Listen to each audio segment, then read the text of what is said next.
And we are live. How's everybody doing tonight? My name is Anthony Brian Logan, and you're watching and/or listening to ABL Live. Thank you for joining me tonight. You could be almost anywhere in the world, but you're right here with me live on the show, and I appreciate y'all for that.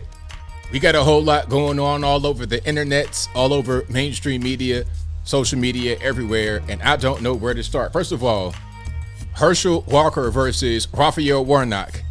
A fantastic debate. Herschel Walker surprised the nation, surprised the world. Why? Because the media said he's dumb, and he's a country bumpkin, he didn't know anything, and he's a moron. That's what they said. It was kind of racist too, but we'll talk about that a little bit later. You know, I don't say that kind of stuff lightly. Also, shout out to the Michigan parents, mostly Muslim, who were protesting against the LGBTQ elementary books in their children's school. You know, it's one thing to have somebody that may identify as something somewhere in your community, but to have these explicit books that are inappropriate for children is unacceptable. We'll talk about that in a minute as well. Also, shout out to AOC being destroyed by some anti-war protesters during a constituents town hall. I think it was at AOC's district. We'll talk about that in a minute and how poorly it was attended, but that's a different story. Also, shout out to the Buccaneers head coach Todd Bowles for not buying into the race baiting propaganda from the news media, from politicians on the left, from normies on the left. We'll talk about that as well. Also, shout out to the girls from the volleyball team of Vermont who were banned from their own locker room because of a trans teammate. We'll talk about all those things and more on tonight's episode of ABL Live. And thank y'all again for being here. You guys are the best audience anywhere on the internets. If you like what you are hearing thus far, if you enjoy the content in general, please give the video a thumbs up. Like the video, share the video, do all of that good stuff. Also, listening to a podcast right now, it'll be available audio only at 8 a.m. tomorrow morning. So this is Saturday, October the 15th, 2022. This will be available Sunday, October the 16th, 8 a.m. Eastern time. So check it out there. It's totally 100% free. And when I say there, I mean wherever you get your audio streaming from, whether they be Google Play, Spotify, Stitcher, Anchor, etc. I'll place all my links in the description box below, or just go to your favorite audio streaming platform and search ABL Live. I should pop right on up. And what else we got going on? Oh, of course, shout out to the sponsors before I get into the topics of the day. You know, I'm gonna get to the Herschel Walker Raphael Warnock thing in a little bit. I'm gonna get to that a little bit later. But I think I'm gonna get to the sponsors first. Shout out to my websites, anthonyblogan.com. Y'all already know what it is. It's ANTHONY, the letter B, LOGAN.com. You can go there and find articles for each video that I produce. So if you want to see videos without my commentary, if you want to see links, you want to see sources, you want to see more information, you want to see things that I couldn't put on the YouTube channel, whatever you want to see, whatever you want to find, my website is a great resource for it as it relates to my particular content. Again, AnthonyBLogan.com. Also go to AnthonyBLogan.com/contact if you want my email address, my snail mail address, my social media accounts, my Facebook, Instagram, Twitter, all that good stuff is right there on the website, AnthonyBLogan.com. Again, ANTHONY, the letter B, LOGAN.com. Also go to the merch website, ABLmerch.com. That is ABLmerch.com. Y'all check those websites on out. And I got a bunch of more stuff in the description and a lot more things coming. I got the flat makers right here behind me. I also have patriotpost.us, another great source of news and information. All those things will be in the box. Now, let's get to some topics. I'm not going to get into Herschel Walker, Raphael Warnock yet. I'm going to save it a little bit for later. We just started. I gotta build up to the crescendo because that's going to be a good one. I've already done my video on it, but I want to talk a little bit more about the things surrounding that whole situation, surrounding Herschel Walker, surrounding Raphael Warnock. I'm going to go into that a little bit later. But first things first, let's talk about the Buccaneers head coach. How about we start right there? How about we start right there with a little bit of race baiting that did not go as intended. So let's talk about this whole thing with the NFL. Now, the NFL, There is a rule called the Rooney Rule. This is after, it might have been Art Rooney, if I'm not mistaken, of the Pittsburgh Steelers. Their whole family owns the organization. I think Art Rooney has since died. I think his son, Dan Rooney, has it. I think Dan might have died too. Let me see. Yeah, Dan died a few years ago. So I'm not sure who has it now as far as which son, daughter, or if it's the entire team, the entire family, pardon me, that owns the team. But it doesn't really matter. The whole point is that the Rooney Rule comes from, I believe, Art or Dan Rooney. And what the rule says is that every NFL team must interview at least one minority candidate for head coaching positions and also other high-level executive positions within the organization. Okay, so maybe offensive coordinator, assistant coach in some kind of way, defensive coordinator. You have to interview at least one minority candidate, and I think now they've increased it to 2. So I think it's minority or black. I'm not really, but I think it's minority because the complaint is that there's too few black head coaches or too few quote unquote minority head coaches in the league. I think there's only 3. Well, 3.5 black head coaches in the league right now. And I'll explain what I mean by 3.5 in a moment. So you have my man, what's my man's name? The Buccaneers head coach, Todd Bowles. You have him. Then you have Mike Tomlin of the Steelers. Of course, you got to have a black coach of the Steelers because the Rooney Rule comes from the Steelers. You got to have a black head coach there. So you have Mike Tomlin, Todd Bowles, Lovie Smith of the Houston Texans, and then you have Mike McDaniel of the Miami Dolphins. But Mike McDaniel is biracial, black and white. So there's your half right there, 3.5 black head coaches. And this is seen as a problem because it's like, 30 or 32 NFL teams, something right around that, between 28, 32 NFL teams. I think it's 30, I'm not mistaken. But anyway, there's about 30 NFL teams and only 3.5 black head coaches. But the majority of the roster of each team is filled with black players, like about 65% of the team is black players. So that's seen as a problem. Now, me personally, I don't particularly care. I don't really care about that, because it doesn't really make a difference. There's only 30 head coaching positions, but there's how many NFL roster spots on each team? How many spots are on a team? Like 80 roster spots? Maybe more than that. If you include offense, defense, bench, practice squad, about 80 to 100 roster spots on each team. So if you are the majority of the actual players in the field, like let's say you're about 70% of the players in the field if you're black, despite you only being 13% of the population, I don't particularly care. We are dominating the league anyway. Same thing with all the other sports, every sport. Well, the major sports, you go NBA, obviously that's 80, 90% black. And really, the white guys that are there aren't even American. You got a bunch of Europeans. You got Boban and Luka Doncic, all these guys with a bunch of C's and I's and Z's in their name. You got the European guys, and maybe you have one white American guy randomly in there. So if the coaches are mostly white American, why is that a bad thing? Most of the team is black American or European. You see what I'm saying? Like I don't really get it. But regardless of what, that seems to be a problem. So that's why the Rooney Rule exists, to make that be different. So as a result of the Rooney Rule and of wokeness and people wanting the disparity to be closed, a lot of the reporters are asking Todd Bowles about being the black head coach and going up against another black head coach and what does it mean, representation, all this blackity black woke stuff, right? That's the whole thing. All right. So that's the whole thing. And a reporter asked Todd Bowles about the whole situation, and his response, if you've not heard it, I'm going to play it right here for you guys live on the show. Let me see if I can go ahead and get this done on the fly. There we go. That's a man right there, Todd Bowles, after a game. And rather than talking about the game, shout out to Allen Iverson. Not a game. You're talking about race. The questions were about race, and you got to hear how he answers it if you have not heard what he said yet.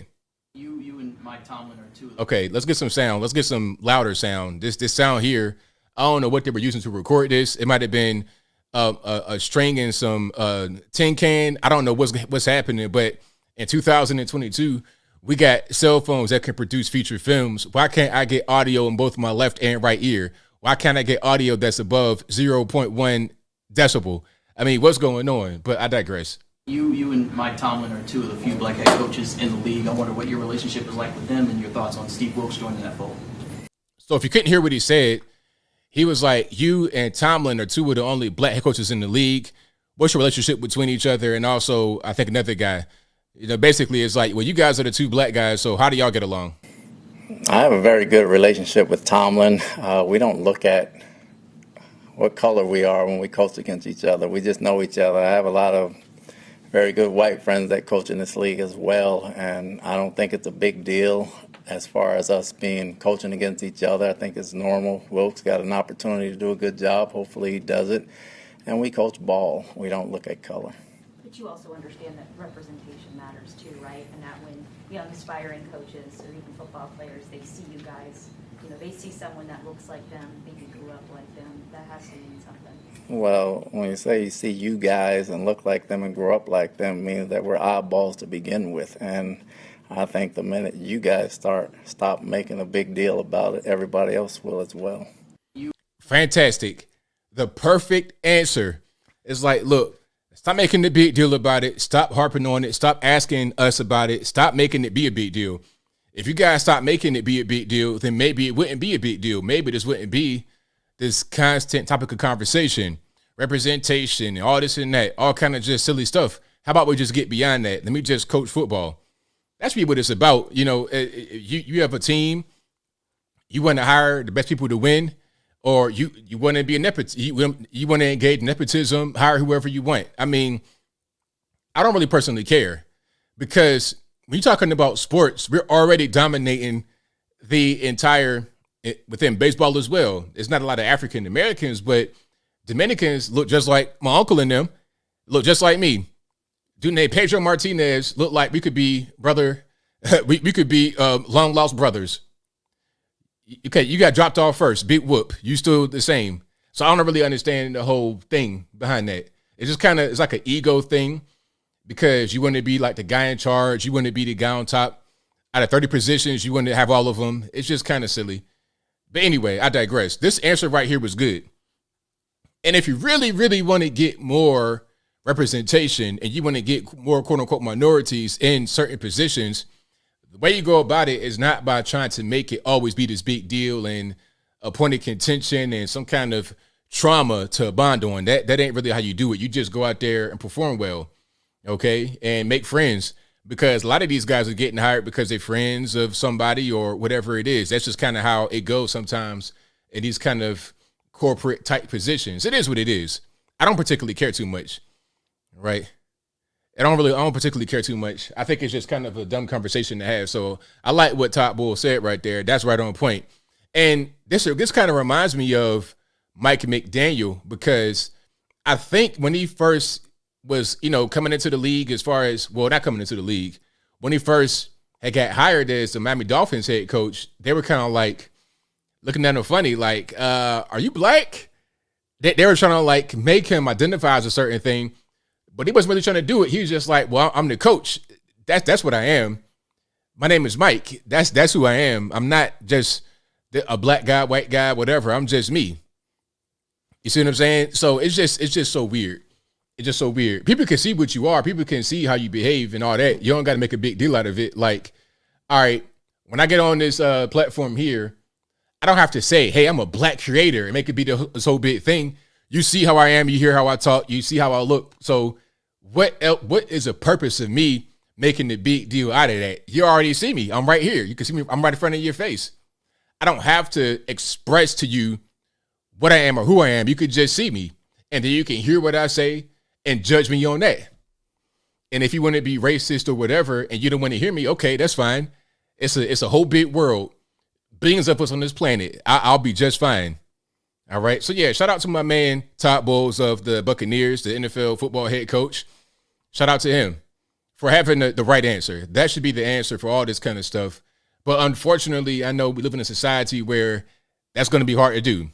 The funniest part about that, the funniest part about that is it's the most woke people, the biggest liberals who focus on race the most. Oh, they focus on it, and they're really, really vicious with it too. Like I was saying before, when I was young dumb man on the internet many, many moons ago, I'm talking about like in the early, like in the 2000s era, like when guys had on t-shirts that were like 15 sizes too big. Okay. Yes, I did that. Yes, I'm guilty.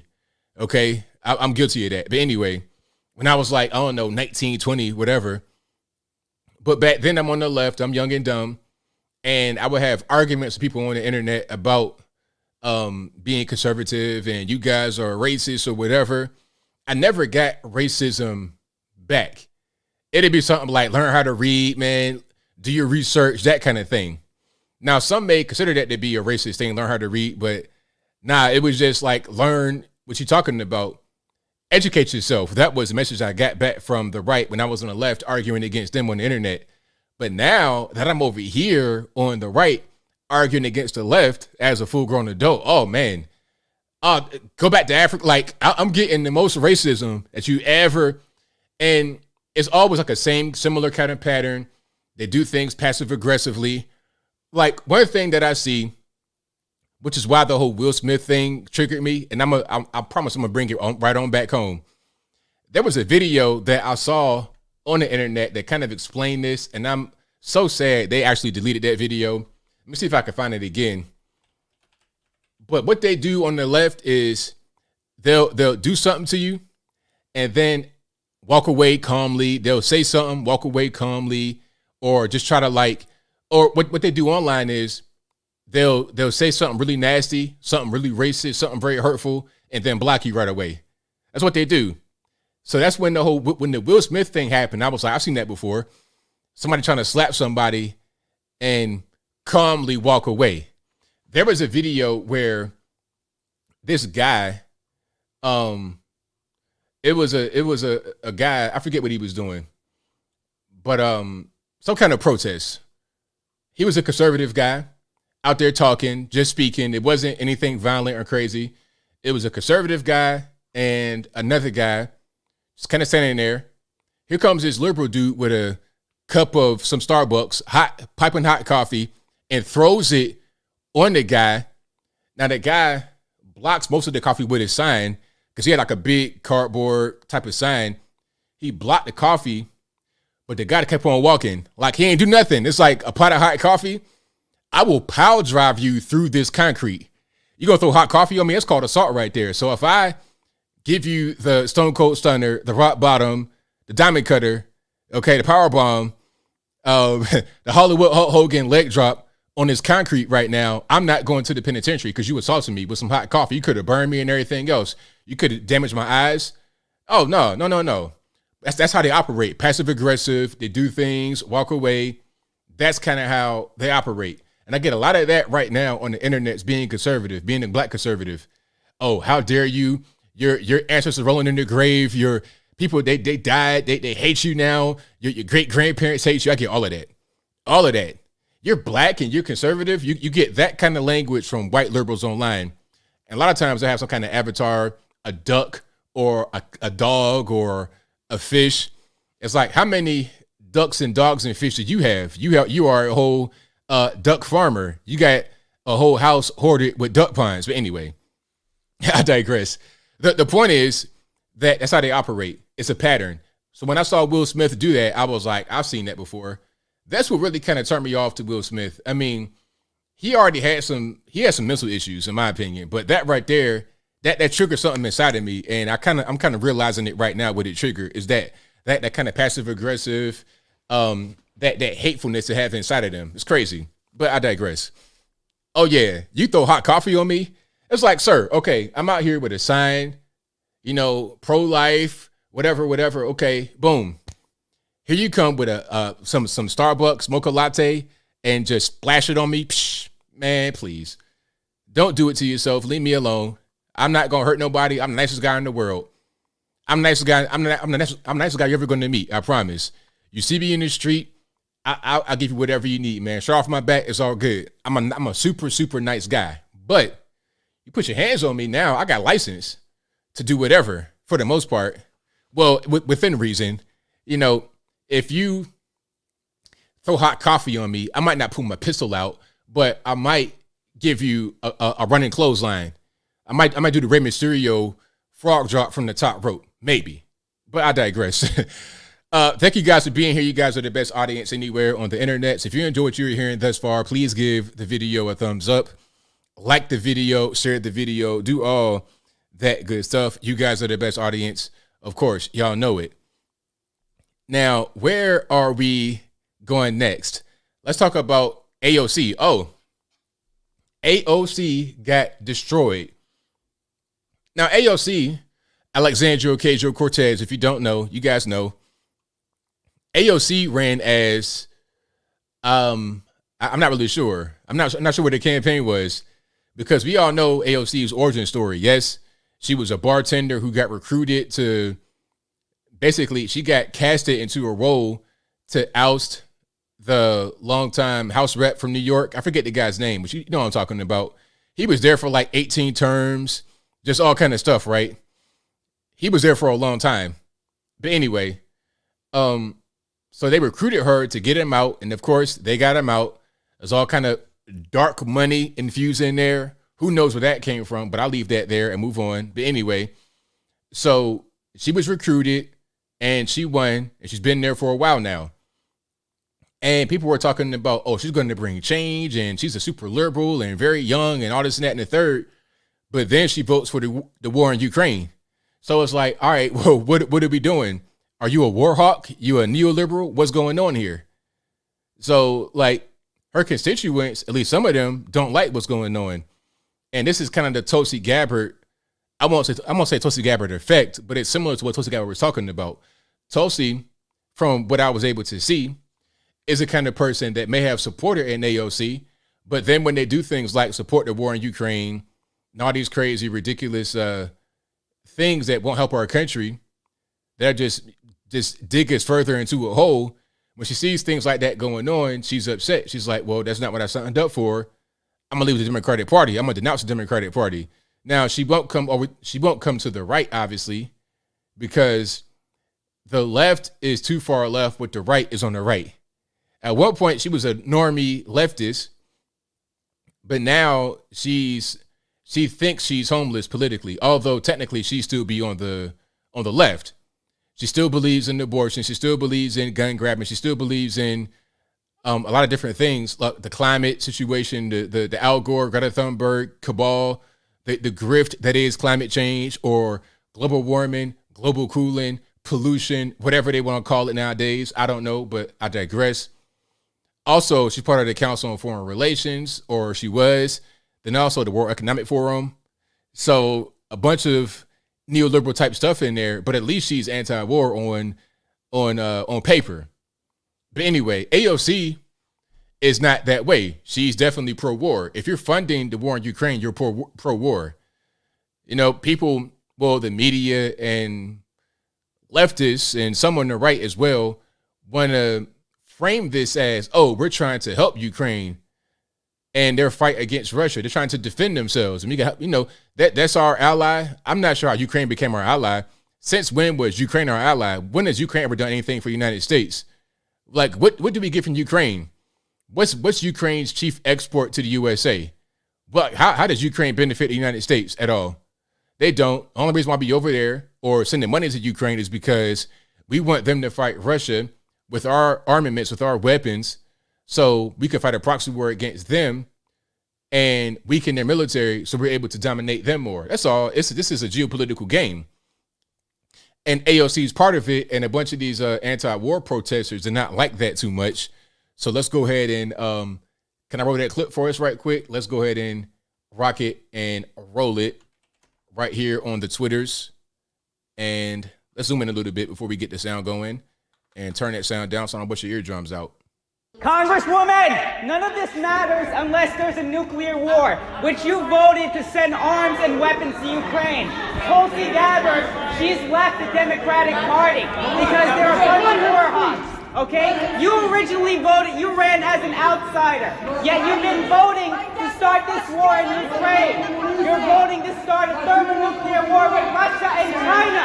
Why are you playing with the lives of American citizens? You're playing with our lives. There will be no neighbors if there's a nuclear bomb. You voted to mobilize and send money to Ukrainian Nazis. You're a coward. You're a progressive socialist. Where are you against the war mobilization? He's telling the right truth. You have done nothing. Tulsi Gabbard has shown guts where you've shown cowardice. I believed in you, and you became the very thing you sought to fight against. That's what you've become. You are the establishment, and you are the reason why everybody will end up in a nuclear war unless you choose to stand up right now and denounce the Democratic Party. Will you do that? Yes or no? Okay, simple. Are you going to stop nuclear war? Now, she's not going to answer the question, of course, because that's not what AOC does. AOC is just out there to be a halfway art-looking face in politics. You know, if she just in Puerto Rico somewhere, she'd be just a regular girl. But in politics, she's like, you know, Princess Diana in the face. No offense to the deceased Princess Diana, but you understand what I'm saying. In this arena, she's hot. But anything else, she'd just be like a regular person. But anyway, she's there for that reason and to do whatever the Democratic Party tells her to do whatever her handlers tell her to do. Maybe not necessarily Nancy Pelosi, Chuck Schumer, but like her people that put her in are puppeting her to do whatever they say, because she's not really a politician. She's just, like I said, she was a waitress, a bartender who got recruited to act in this role. And that's what she's doing right now. So she's not going to be talking about no war efforts and things, no geopolitics and nothing like that. That's not even in her wheelhouse. Her thing is to do whatever they tell her to do. And that's what's happening right now. So shout out to these guys for confronting her. And of course, this video right here will be on my website if you want to see it in full. But yeah, shout out to them. And I think that she most certainly deserved that. And I want to see more of that. I want to see more people on that side of the aisle speaking against their own people, speaking against an AOC, speaking against a Chuck Schumer, a Nancy Pelosi, or whoever. I want to see much more of that. That's what should happen here. Yeah, for sure. That most certainly should happen. Yeah, make me a drink, AOC. There you go. Exactly. You know what I mean? Put this scotch on the rocks. You don't need to be in office trying to, legislate the United States of America. Yeah, we don't need that going on. But yeah, that was amazing. That was really good. And these guys, I'm not sure where they came from. I had a suspicion that they were like just Tulsi supporters that wanted to go make that known and go viral. I don't, that could just be a thought in my mind. Maybe they got paid to do it, but I don't think that's necessarily the case. I think that they were just telling the truth. Okay, these guys might be from New York, constituents, because it was a constituent meeting. So I think maybe the point was they were there to air their grievances about what's happening. But yeah, she doesn't want to talk about that too much. She talk about like other little generic things that don't make a difference. A lot of these meetings, these political meetings, be full of just hot air. It's just a waste of time. It serves no purpose. If we're not going to get anything actually accomplished in this meeting, why am I here? I can just go back to the house and watch football or something like that. I'd rather watch college football or NFL or basketball or something like that. I'd rather would just, I don't know, go to bed, lay down, than to go to some of these useless meetings or even watch them sometimes, because they are, ultimately fruitless. But this was most certainly fruitful. So you can see where AOC stands on answering certain questions and where she stands on certain issues, even without answering. Because if she didn't want to have the war in Ukraine, then you would know it. She would vote against it, and that'd be pretty much what it is. That'd be pretty much what it is. All right. Oh, nah, it's A76 Van Red. You go from being a bartender to being, definitely minimum a six-figure salary. Minimum. Her salary may be six figures, but she's most certainly worth more than that. Like in Nancy Pelosi, your Barack Obamas, they make like what? Like how much make as a president? Or how much did Obama make? Probably a cap of $400,000 a year as a president, a salary. But you go from 400,000 a year to being worth how much? Let me look it up right now. I'm a guess he's probably worth about 22 million. Barack Obama. So let's go. Obama net worth 70 million. He's worth $70 million, but he earned $400,000 as the president in 8 years. So even if he saved every dollar, that's not gonna. The math ain't mathing. Okay, the math on that ain't mathing. What you talking about? Like, if you save $400,000 for 8 years, what's that? 3.2. That's not 7. That's not 70. That's not 70. Not at all. So yeah, the math ain't mathing on that. Yeah, we know how these guys get their money. A lot of kickbacks, a lot of foreign deals. The Hunter Biden situation is a perfect example of how they get their money. This is the Hunter Biden saga, the fiasco surrounding Hunter Biden should be taught in college.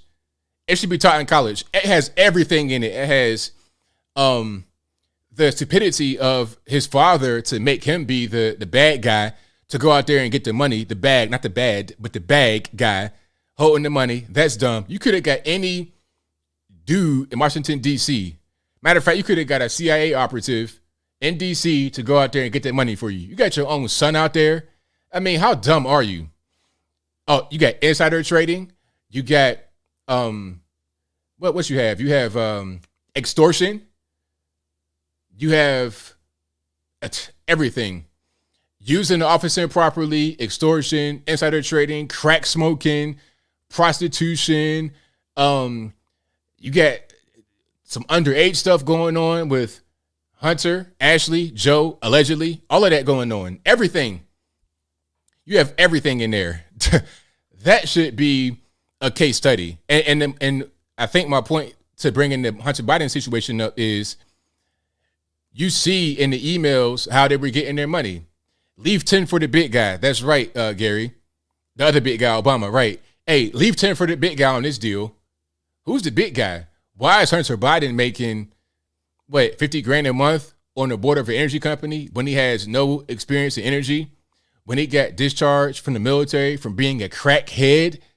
I mean, what in the world? Have you ever seen this kind of thing? How do you go from being a crackhead in the military 1 year to the very next year, not even the full 12 months later, you on the board of a foreign energy company making like 50 grand a year? Huh? You got emails talking about, hey, give 10 to the big guy. You got people coming on TV testifying against you, the computer repair guy, Tony Bobolinsky, and everybody else.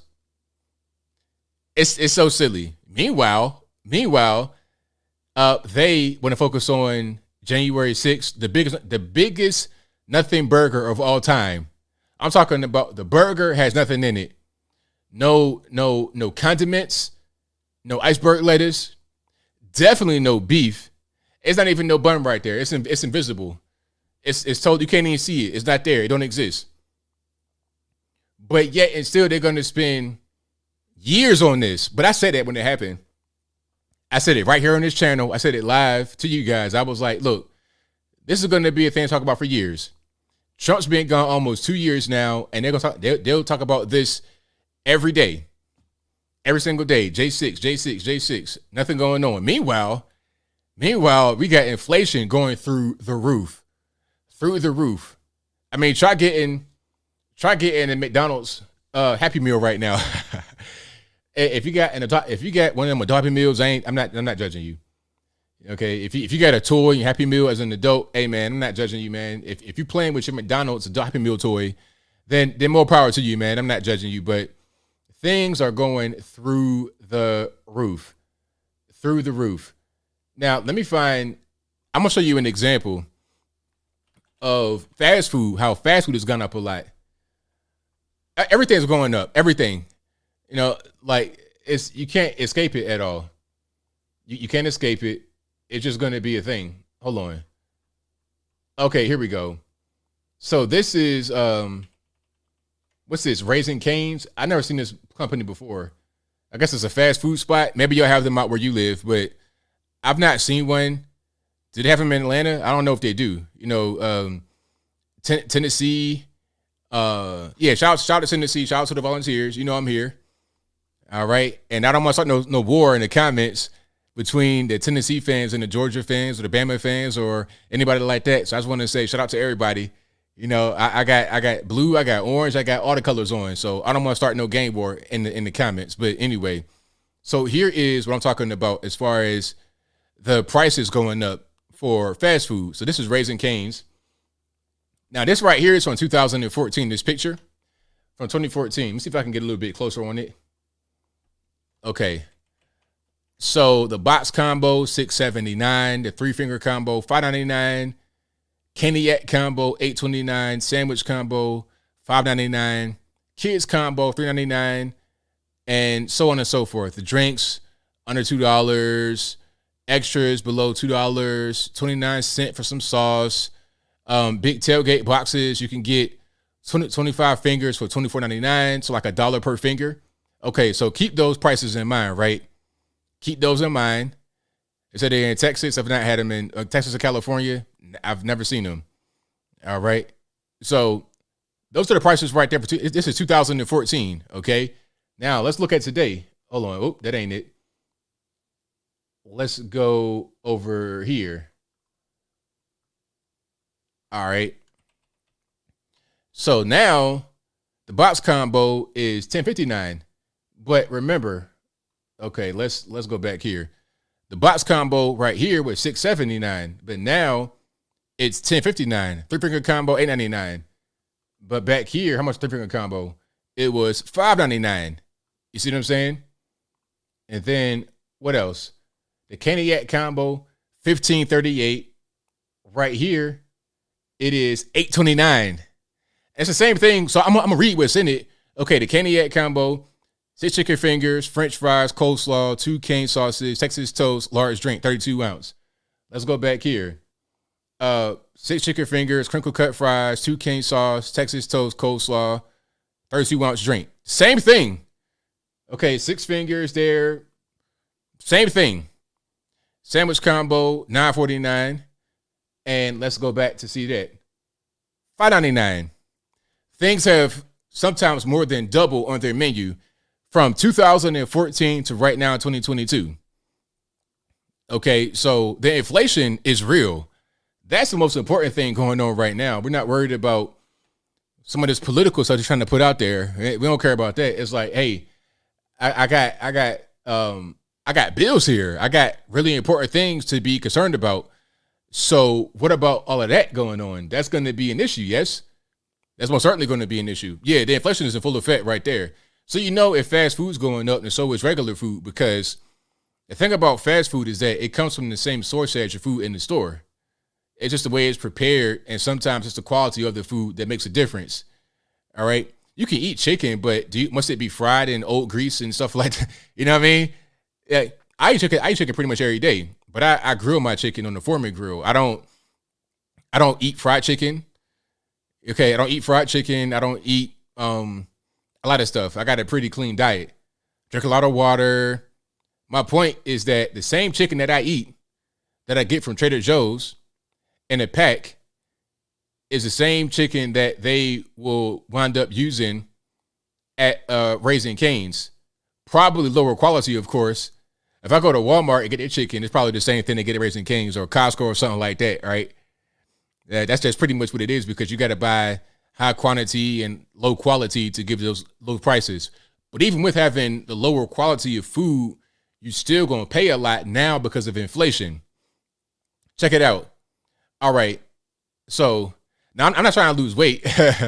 I'm not trying to lose weight at all. I've been the same weight since I don't know how many years, probably about the past 10 to 15 years. Yeah,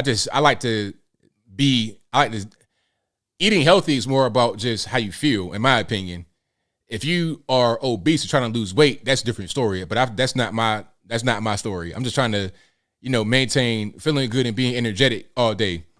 But anyway, so I go to Trader Joe's, right? Speaking about inflation, I go to Trader Joe's where I get all my produce from. A pack of chicken thighs, like a regular pack, nothing major, $10. $10. 2 of those, $20. Okay, just a regular small pack, nothing too big. And for me, I can eat on that for maybe 2 days. That's just part of my meal that I would eat for like a big lunch. Then I'm gonna still need my green vegetables. That's going to cost more too. Then I need some rice. Then I need some good water. I need other food throughout the day. You know what I'm saying? It's going to cost. Even if you cook, it's going to cost. It's expensive. Oh yeah, Pizza Hut delivery. Oh man, Pizza Hut delivery. That's going to be crucial. Oh, and a lot of you guys are doing DoorDash and stuff like that. I've never done DoorDash before in my life. Never have I done DoorDash or Uber Eats. I'm the kind of guy that would go order a pizza and pick it up. I'm that guy. I got it from my dad. I don't know when I started doing that. I think it started when, well, I'm not gonna say I always did that, but I kind of reverted back to it. When I was a kid, where my dad lived at, they would not deliver pizza to it. His zip code, they would not bring pizza. Now, he lived in a nice place at this particular point in time. He lived right downtown Portsmouth in the condo downtown Portsmouth, but the zip code was still downtown Portsmouth, so they would not have anybody deliver pizza up there, except for like Little Caesars or something like that, but different story. So I will always see him go in the truck and pick up pizza. So now, even to this day, I would go order a pizza and pick it up in my truck, put it in the back seat or in the bed and drive back home with it. I don't do delivery of food. But I think the point that I was making was that if you're doing Uber Eats, you're doing DoorDash, they're going to beat you clean in the head for the prices. I saw one TikTok on Twitter, if I'm not mistaken, of a young lady or kind of like a middle-aged lady refusing to deliver her order because the tip was not big enough. Now, I think the order was like $20. And when she put the fees in the surcharge, delivery charge, and the tip, it's like $40.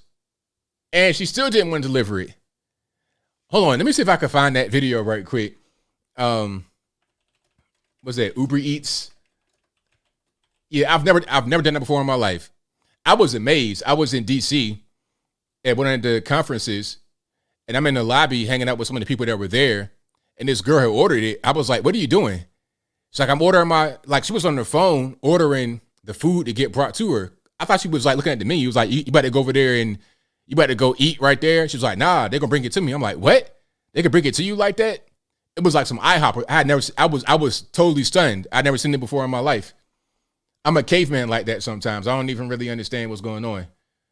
All right, let me see if I can find that the whole thing. And if you like what you're hearing so far, please give the video a thumbs up, like the video, share the video, do all of that good stuff. That'll help me out tremendously. And we will keep on rocking and rolling here. All right.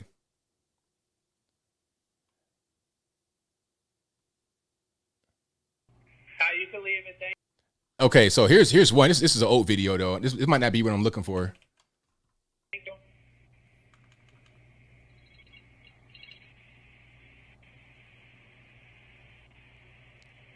So the title says DoorDash Karen takes food back after customer only gave $8 tip.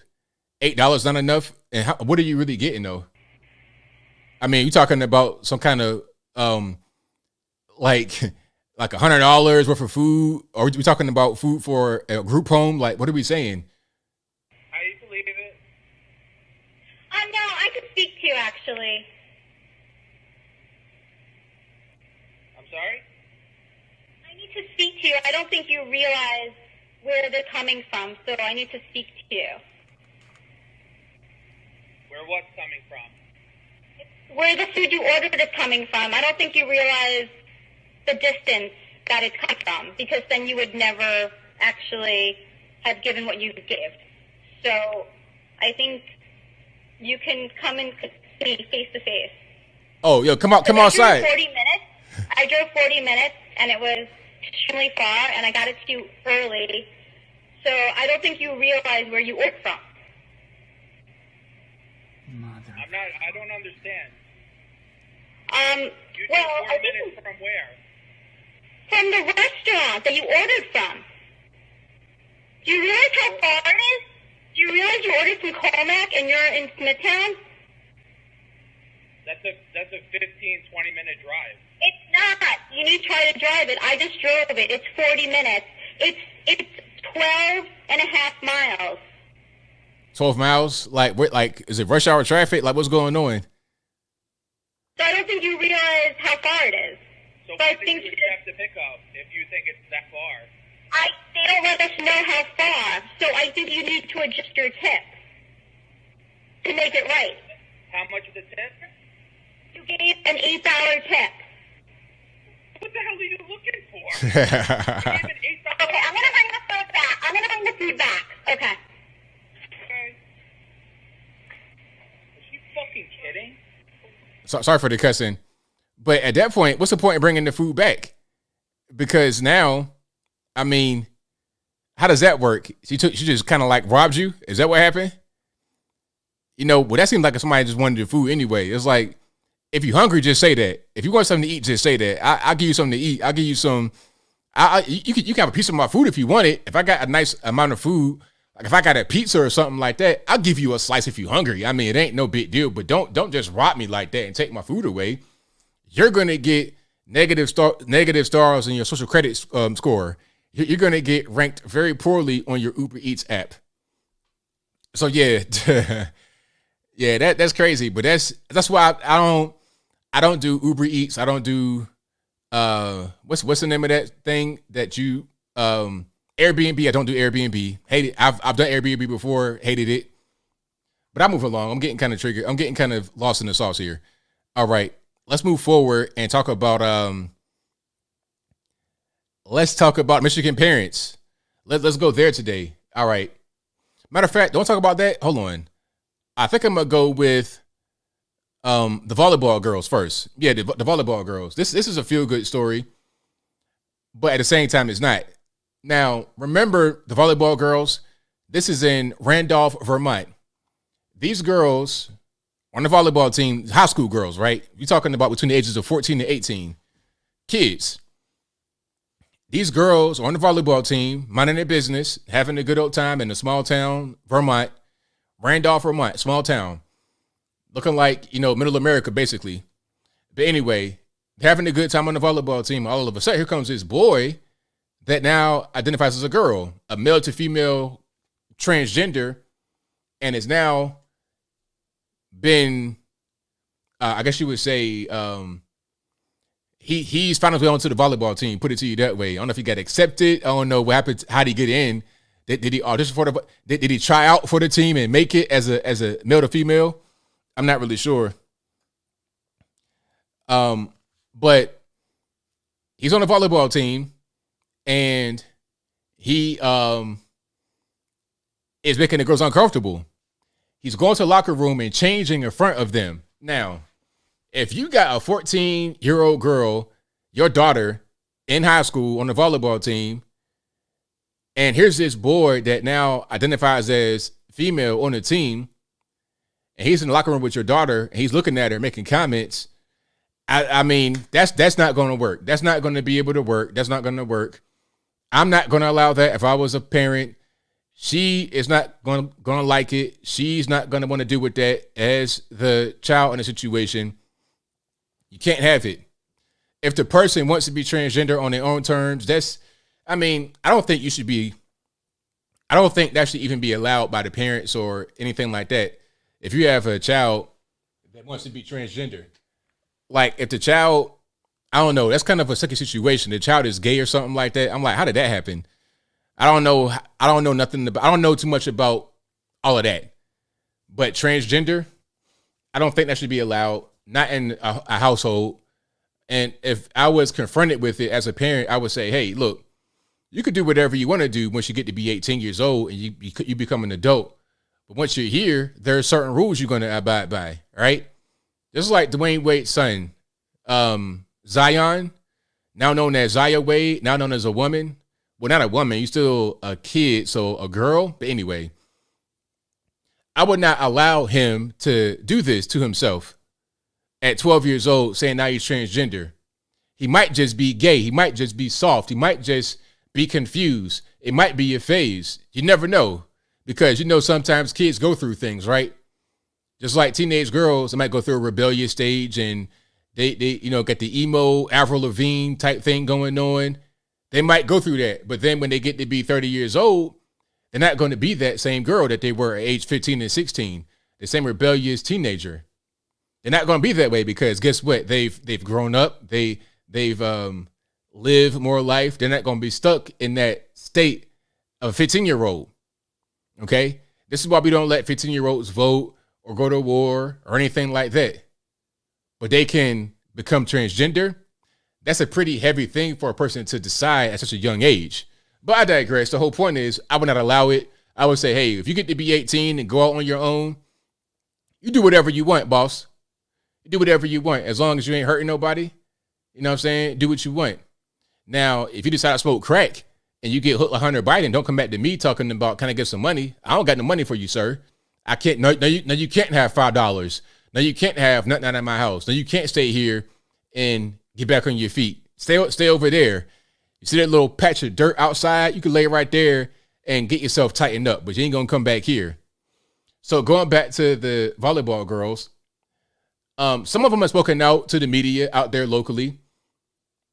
Local media and whatnot, they've spoken out, but I don't think there was a collective effort to do a big story on this until now from a Daily Signal. I'll play some of this and then I'll link to the rest, of course, on my website. You can go there and see it on the corresponding story about the update to the volleyball girls in Randolph, Vermont. Check it out. We're here in Randolph, Vermont, where a group of high school girls is facing backlash for daring to speak out against a biological male using their locker room. The school system is failing the volleyball girls. They are putting the trans students' needs above ours because it is one person against the 14 other on the team. I sat down with some of these girls, and they tell me that they bear no ill will towards this trans-identifying student. But they don't understand why they have to share a locker room with a biological male, and they're frustrated that school officials seemingly have no interest in their side of the story. It's not fully the trans students' fault. It is much more the school board's fault, and they're failing everyone, not just the volleyball team, not the transgender student. They just want people to be in trouble, and they're not trying to help make a change. Bunch of tough, resilient young girls that want to see change, and they're uncomfortable, and they're just Vermont girls.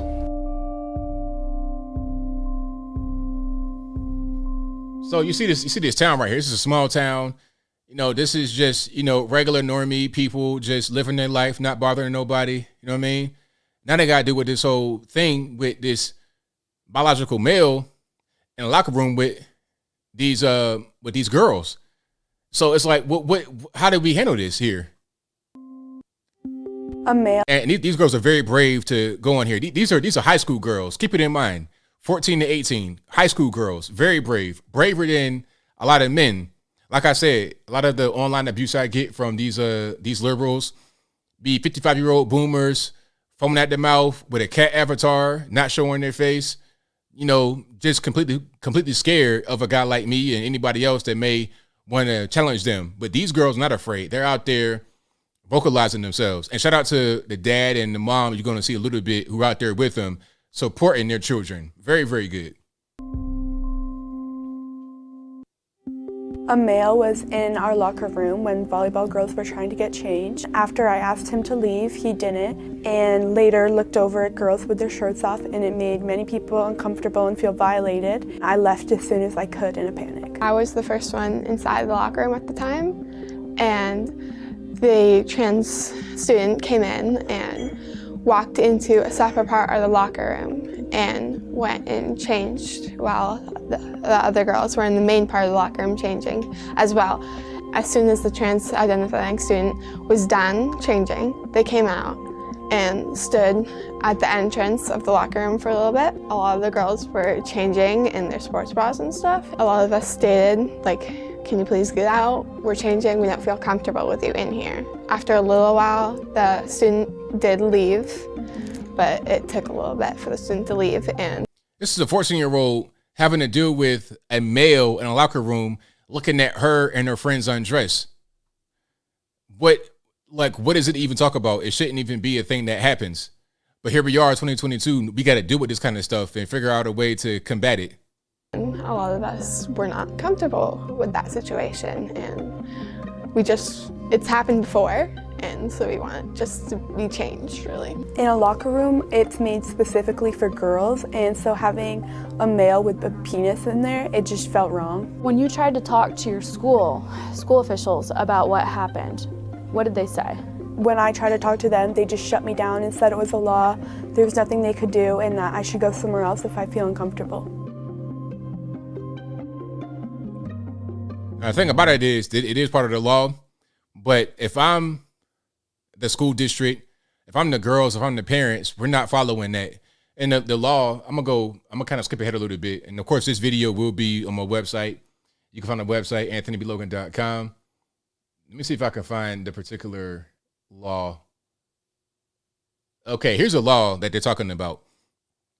It says an owner or operator of a place of public accommodation or an agent or employee of such owner or operator shall not, because of race, creed, color, national origin, marital status, race, sexual orientation, or gender identity, and underline that part, of any person refuse, withhold from, or deny to that person any of the accommodations, advantages, facilities, and privileges of the place of public accommodation.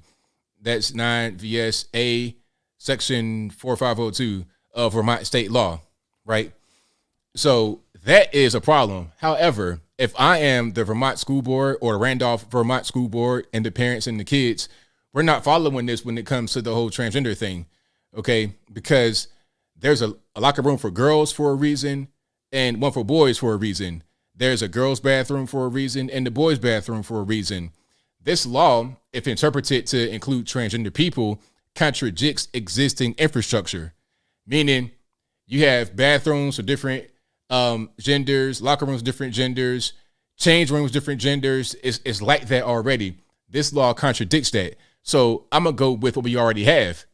Until we just say that's no more, then this makes no sense. And it shouldn't be abolished at all as far as having gender changing spaces or private spaces. Very simple. Now, let me see if I can find the parents right quick in this, because the adults are there, parents are there speaking. Okay, here's one of the moms. Student, and they want the focus to be on their daughter's discomfort. So I want all kids at RUHS to feel safe, all kids nationwide to feel safe in their spaces where they need to change or are supposed to be private spaces. So we have to get creative as a nation to really figure out how to keep everybody safe and everyone working together.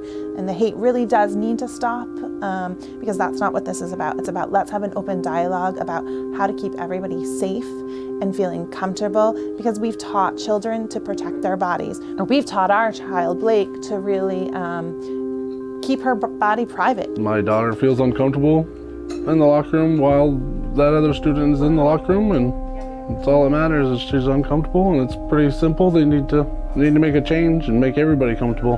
They state it's the law, but the law as it reads has some room for creativity. So let's get creative and let's make that happen so everyone does feel safe. See, they're being very diplomatic. They're talking about making everybody feel safe. I don't really care about I don't care about everybody else. I'm worried about my kids. If I got kids, I'm worried about my kids and their friends. I'm not worried about one individual person that wants to go in there and just start some stuff because they want to start some stuff. I'm not worried about that person. You know what I mean? Ultimately, if they want to accommodate them, then give them what they gave the girls. You see, what happened was the solution to the whole locker room thing was, okay, we're going to ban the girls from the locker room, meaning we're going to ban all the girls on the volleyball team from the locker room. And that meant not just for volleyball activities, but just in general, PE or whatever. They can't go to the locker room at all. They got to change in a single stall bathroom, and they got to go one at a time. So rather than being in the locker room changing all at once and having it be expedited and efficient, they got to go in a single stall bathroom and change one at a time. Okay. So it makes no sense. How about that one trans person go in the bathroom and change? Wouldn't that just make more sense? But now that's violating against their gender identity or whatever. Oh, and there was one more thing I want to say. One more thing that was in this particular piece. there's been issues with this before. Let me come back here. There's been issues at that school before with that kind of thing. Not with the locker room, but with the bathrooms. That's been the main thing at that school. And I'm sure it's been the same way around the nation in other schools with the bathroom situation. But boys have been in the girls' bathroom and they say that they're gay. So because they're gay, they can use the girls' bathroom. Not even transgender. Hey, they can say, yo, you know what? I'm gay, therefore I'm gonna use the girls' bathroom. They go in the stall, stand up, tallywhacker, all of that. No, I'm gay. I'm using your bathroom. I mean, and how do you even know that somebody is or isn't gay necessarily? I mean, how do you really know that? You're not going to see them perform a gay act. And they could perform a gay act and not necessarily be gay. You see what I'm saying? Like, they could do something that looks, quote unquote, suspect, as the cool kids say, and not be gay. So, you see what I'm saying? So, it's like, at what point do we just say, okay, well, let's not have gendered restrooms, locker rooms, changing rooms, or anything like that? It's really scary, really crazy. Yeah, if I was a young lady right now, it'd be kind of rough out here in these streets and a lot of these liberal places. Yeah, I'm going to need my pistol in the bathroom with me. Because I ain't trying to have no big, mouth-breathing, knuckle-dragging man in there talking about I'm a woman trying to, look over the stall and see me in there. I'm not trying to have that going on. So, yeah, that's totally ridiculous and crazy. So, yeah, shout out to those brave girls and their parents for going on television and speaking about what's going on in a very open and honest way and trying to be diplomatic, trying to be nice, not trying to be hateful. It's just we cannot have biological XY boys with all their stuff and everything else in the same private space as girls. These rooms exist for a reason. All right, these rooms exist for a reason. Yeah, and you know what? The thing about a dude being gay is like the excuse for trans people is that they identify as women and they are women, which of course they're not, but they say they identify as women, therefore they are, so they should not be denied access to the women's restrooms. But if a person is gay and doesn't even identify as transgender at all, looking like Ryan Seacrest in the face with regular dude clothes on, he'd be in there with a 3-piece suit, tie, Stacey Adams shoes on. Yeah, all right, I'm gay. And I'm using the girls' restroom just because you cannot deny me access to this restroom because I'm gay. And therefore, you're denying it based upon my sexual orientation. See how that works? You see? That's that silly law that's just so vague. It doesn't make any sense. They took the civil rights movement and they just skewed it to everything. At one point, the purpose was you can't deny somebody access to a public place because of their race, because they're black, white, Puerto Rican, candy stripe, or whatever. But now it's, hey, you know what? You can't deny me because I'm gay now. Huh? What? To a woman's restroom. Even with not being able to deny access because you're black or white or whatever, you can still deny access based on gender, but now you can't do that anymore in some of these places. That law has come into effect. It's totally nuts. No pun intended, but I will digress. And if you like what you're hearing so far, please give the video a thumbs up, like the video, share the video, do all of that good stuff. And before I get to the coup de grace, the main event, Raphael Warnock, Herschel Walker, before I get to that, okay, we got some more Hunter Biden, not Hunter Biden, pardon. It's Hunter Biden, Joe Biden, Ashley Biden, same thing. We got some more Biden footage for you guys. I may do like a weekly thing where I just do a compilation of all the most cringe Biden videos, put them into a short, put them into a video, put them on Instagram or something like that. Oh, and by the way, I have an announcement for you guys on Instagram. Okay, so on Instagram, if you guys follow me there, Instagram.com/Anthony B. Logan, they gave me a new feature called, what's that? Super follow. It's like becoming a paid member on my YouTube. You could do the same thing on Instagram. So if you want to support me over there, you could do that. I may be able to do certain benefits on there. I'm not quite sure what I do. I could do a group chat if you're a member. You can get private stories just for you guys in the group. I could do a lot of different things with that particular thing. But if you go to my Instagram page, there should be a button that says super follow. even if you follow already, there should be a button right there that says that. So check it out. Instagram.com/Anthony B. Logan. I'm going hard trying to get to 100,000 followers on that particular platform. So y'all help me out. Facebook.com, the regular Facebook, the normie Facebook, the boomer book does not like me too much, but Instagram is better.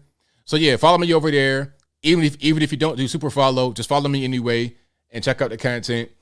I post a lot of my YouTube stuff over here, but I also post stuff in the stories, a lot of different memes and whatnot you won't get on YouTube. So y'all check it out. Instagram.com/Anthony B as in boy, Logan, Logan. All right. So quick commercial break. Let's get right back to the action. I got some biting videos for y'all. Hold on. I got to just put them up here. I gotta compile them. I got one ready. I probably got about 2 or 3 more. This one right here, I know you guys have seen this all over the place. TMZ even did a video about it, or they did a story about it. It might just be these 2 videos I have. I'm going to start with the first one and then continue on. But yeah, your man Joe Biden every day just looks terrible.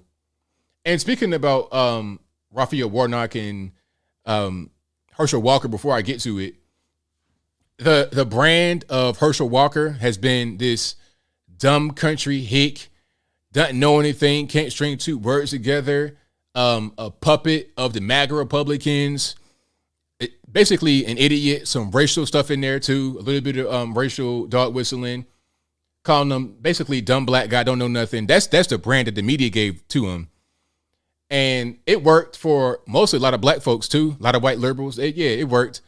Oh, he's a moron. The number one thing they say, he's a moron. And you ask them why, they won't have an answer. They'll go back to the way he talks, the way he sounds. Just because it may sound a certain way does not mean that I am how you think I sound. You see what I'm saying? You can't always judge someone based upon how they look, as far as how they're going to sound, and vice versa. Somebody may sound intimidating, they may sound like they're kind of a threat, but they might not be.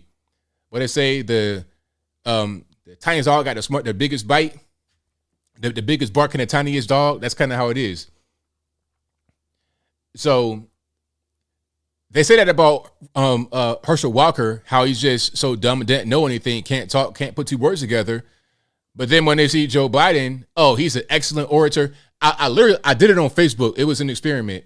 I'm on New York Times Facebook page, right? And I won't put the comments up because I don't want nobody to get targeted because they will snitch. Oh, one thing about the liberals, they will say the most hateful thing to you.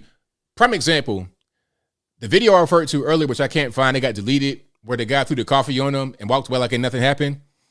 Now, the guy will throw coffee on you, walk away like he didn't do anything. The liberal guy will do that. If the conservative guy attacks him and beats him up, the guy through the coffee will call the police on him like he did something.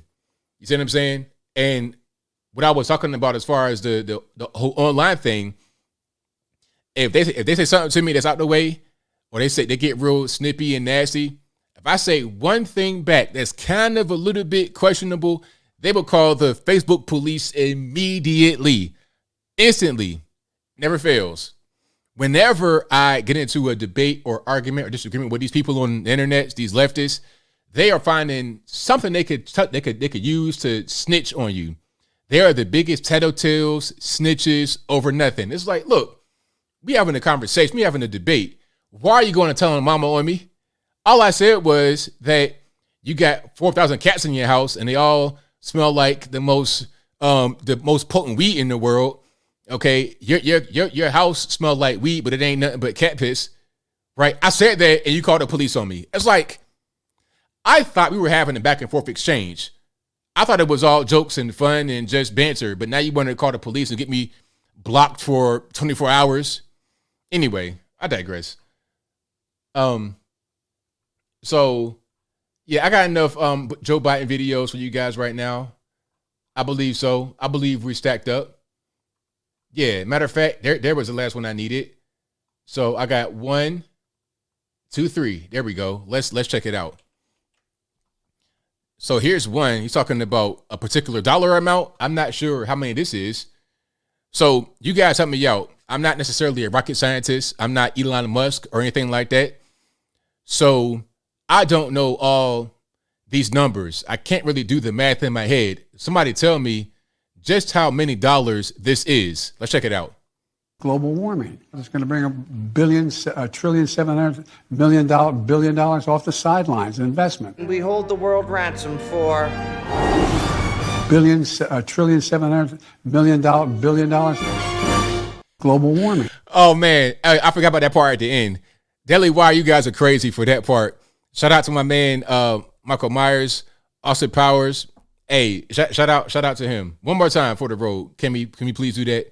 Global warming. It's going to bring $1.7 billion off the sidelines in investment. We hold the world ransom for $1.7 billion global warming. So how many dollars is that? Like, what does that add up to? I'm not really sure. There's a number that can really quantify that particular amount he was trying to get out there. I don't really know. I don't really understand how many that is. But anyway, next video on deck. Let's see what he says here. There's not a single solitary Biden man that is younger than any Biden woman. There's not a. Okay, there's one right there. That might have been a old man joke, perhaps. Old man joke loading that didn't really land too well. And here's the creepy one that he always does. Matter of fact, hold on. I have two of these, actually. I have two of these. The first one's first. All right, let's go ahead and roll it. Shout out to End Wokeness for the clip. Kevin, go down.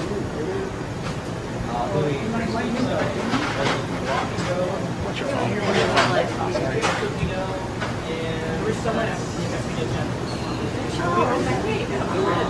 Okay, so two things right there. Holding a girl's hand way too long, and she snatched it back. Watch, take a look at the body language. It tells the whole story. You don't got to hear a word. Kevin, go down. Okay, so why are you shaking her hand that long? This girl got to be about 5, 6 years old. Maybe about 8 at the most. 8 years old, maybe. This is a little girl. Why are you holding her hand so long? What are we doing? This is way too long. It's awkward. She wants to get the hand away right away. And watch see what she does. I'm snatching it right back. It's weird. And then here goes the mom. Oh, little hair sniffing going on. What are we doing here, Joe Biden? This man cannot help himself. Like, this is a pattern. Like, it ain't just like one time where we saw him leaning in on somebody and he may have been a little bit too close. It's not just a one-time thing. This is a consistent pattern that he does. This is Joe Biden. This is Joe. This is Joe. He's done this over and over and over and over and over and over again. They keep saying, hey, Joe, stop sniffing these girls on the campaign trail, but he can't help it. Now, here's another video of him being creepy. This one's been all over the place right here. So already he's like right behind the girl. What are you doing? Like, why are you right behind the girl? Why are you right there? Is that your granddaughter? Who is this little girl that's right behind? His nose is right next to her. Like, you already see what's happening here. Look at Dan.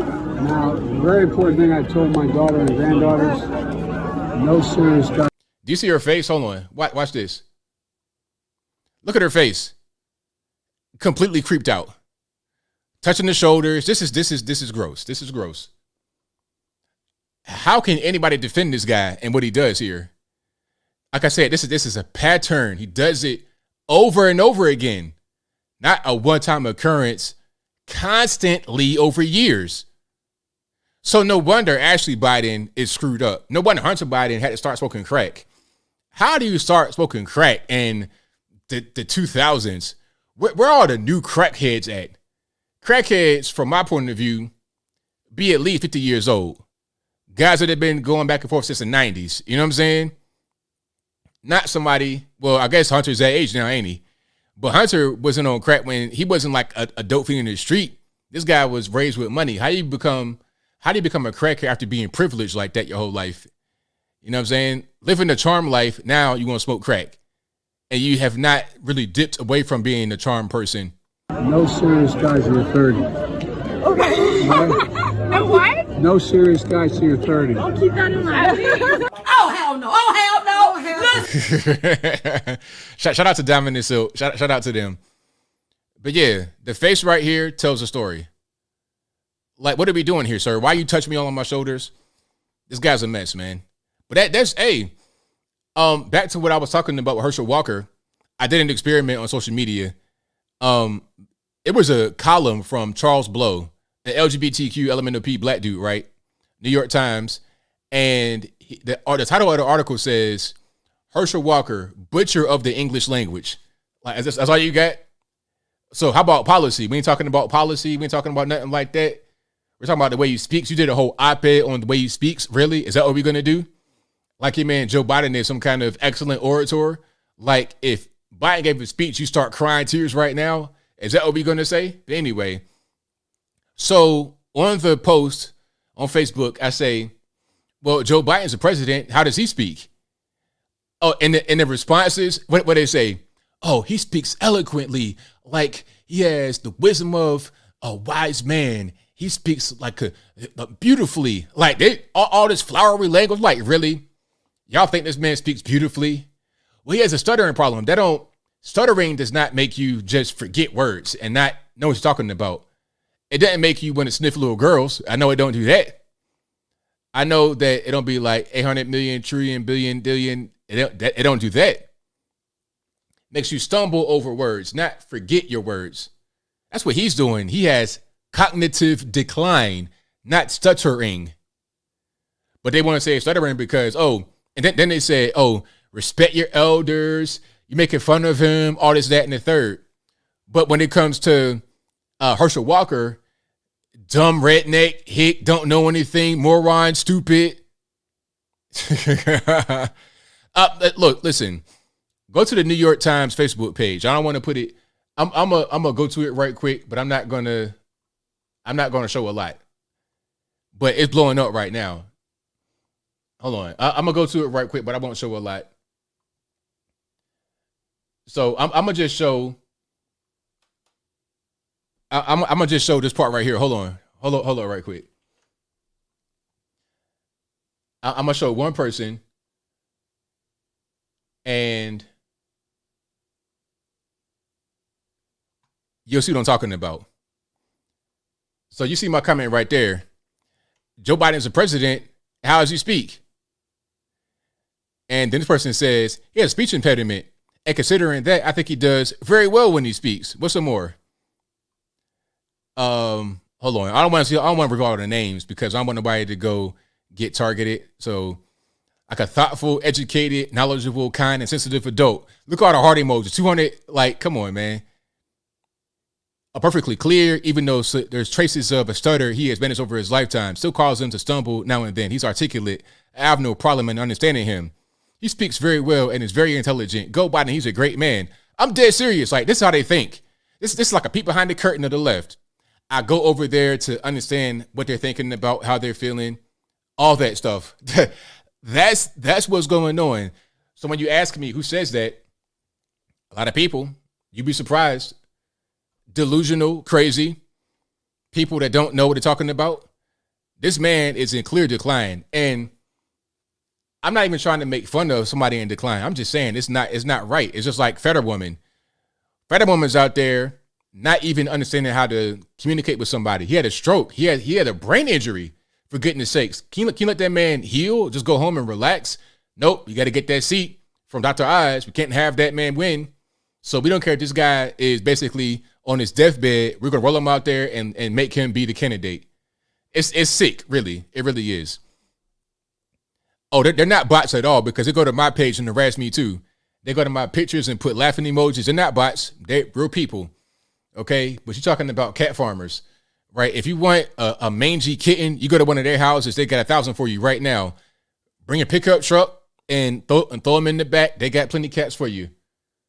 But because they're hoarding their cats, they don't want to give them up. That's a different story. Anyway, I'll move along. Herschel Walker and Raphael Warnock. This was a fantastic debate. You know what I saw? Also on my Facebook page, a lot of black liberal friends on my Facebook page talking about how well he did. Speaking about Herschel Walker, not Raphael Warnock. Oh, I'm so surprised. He did so well. I didn't know he had it in him. I saw that message over and over and over and over again from black liberals on my Facebook page that live in Georgia. They live in Atlanta, and they say they're going to vote for Herschel Walker now rather than Raphael Warnock because Walker did so good in the debate. Stumped Warnock into wine. Warnock did not do good in the debate. You know one thing about Raphael Warnock versus Herschel Walker? One thing about them? Herschel Walker has a more masculine stance. And you got to understand what I'm saying. Most presidents, to speak about politics, leadership positions, most presidents are above 6 foot tall. Most presidents are above 6 foot tall. The last president that was not 6 foot, I think, was Jimmy Carter, and he sucked. And he sucked. I think George W was 6 foot, or at least 5'10". How tall was George W? And I'm gonna get back to the whole thing, so y'all just hang tight. 6 foot. Obama was above 6 foot. Trump is like my size, 6'3". Who else? Slick Willie, 6 foot. My point is that your stance and your stature, how you look, and your frame, masculine frame, it makes a difference in a debate. It really does. Now, I'm going to show you these guys side by side, and you kind of understand what I'm talking about. And I'm not trying to say anything like be heightist or anything of that nature. This ain't that. This is just the reality of how human beings are. So let's go ahead and put these guys on the screen together, and you'll see what I mean. And then I'll get to some of the clips of the whole situation. I see what you did there, Floor 2 Records. Hey, say it's all like a tower. I saw what you did there. That was very good. Very, very good. All right. Can I get these guys? I got a picture of them together. Let me see if I can put that picture up right quick. Hold on. Y'all give me 1 second while I find that. And if you like what you're hearing so far, please give the video a thumbs up. Like the video, share the video, do all that good stuff. Oh, here we go. Perfect. Well, this is close enough. This will work. Okay, there we go. Okay, AJC, we don't got all day for this. Come on, let's tighten up. There we go. So this is the AJC, one of the biggest papers in Georgia, probably the biggest. Atlanta Journal-Constitution.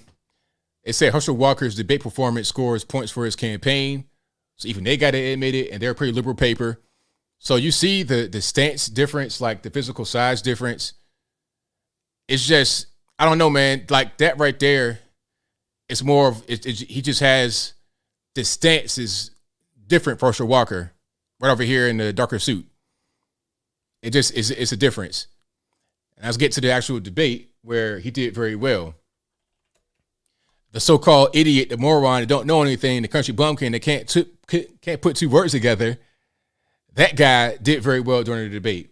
And of course, all these clips, I got a list of them right here on my website. You go to the website, anthonyblogan.com, and you can find all of these right here. Oh, one thing that Herschel Walker, well, I want to get ahead of myself. But the only thing that Herschel Walker had against him was where Raphael Warnock was trying to talk about how he was playing a fake police officer. But Herschel Warnock had got deputized. And if you're deputized, you are, in essence, a officer. Okay, you can do that. If you are a sheriff, you can deputize others, if I'm not mistaken. If I'm wrong, let me know in the comments below. But there's a bunch of memes out there talking about Herschel Walker had a fake badge and he was a fake cop, all this, that, and the third.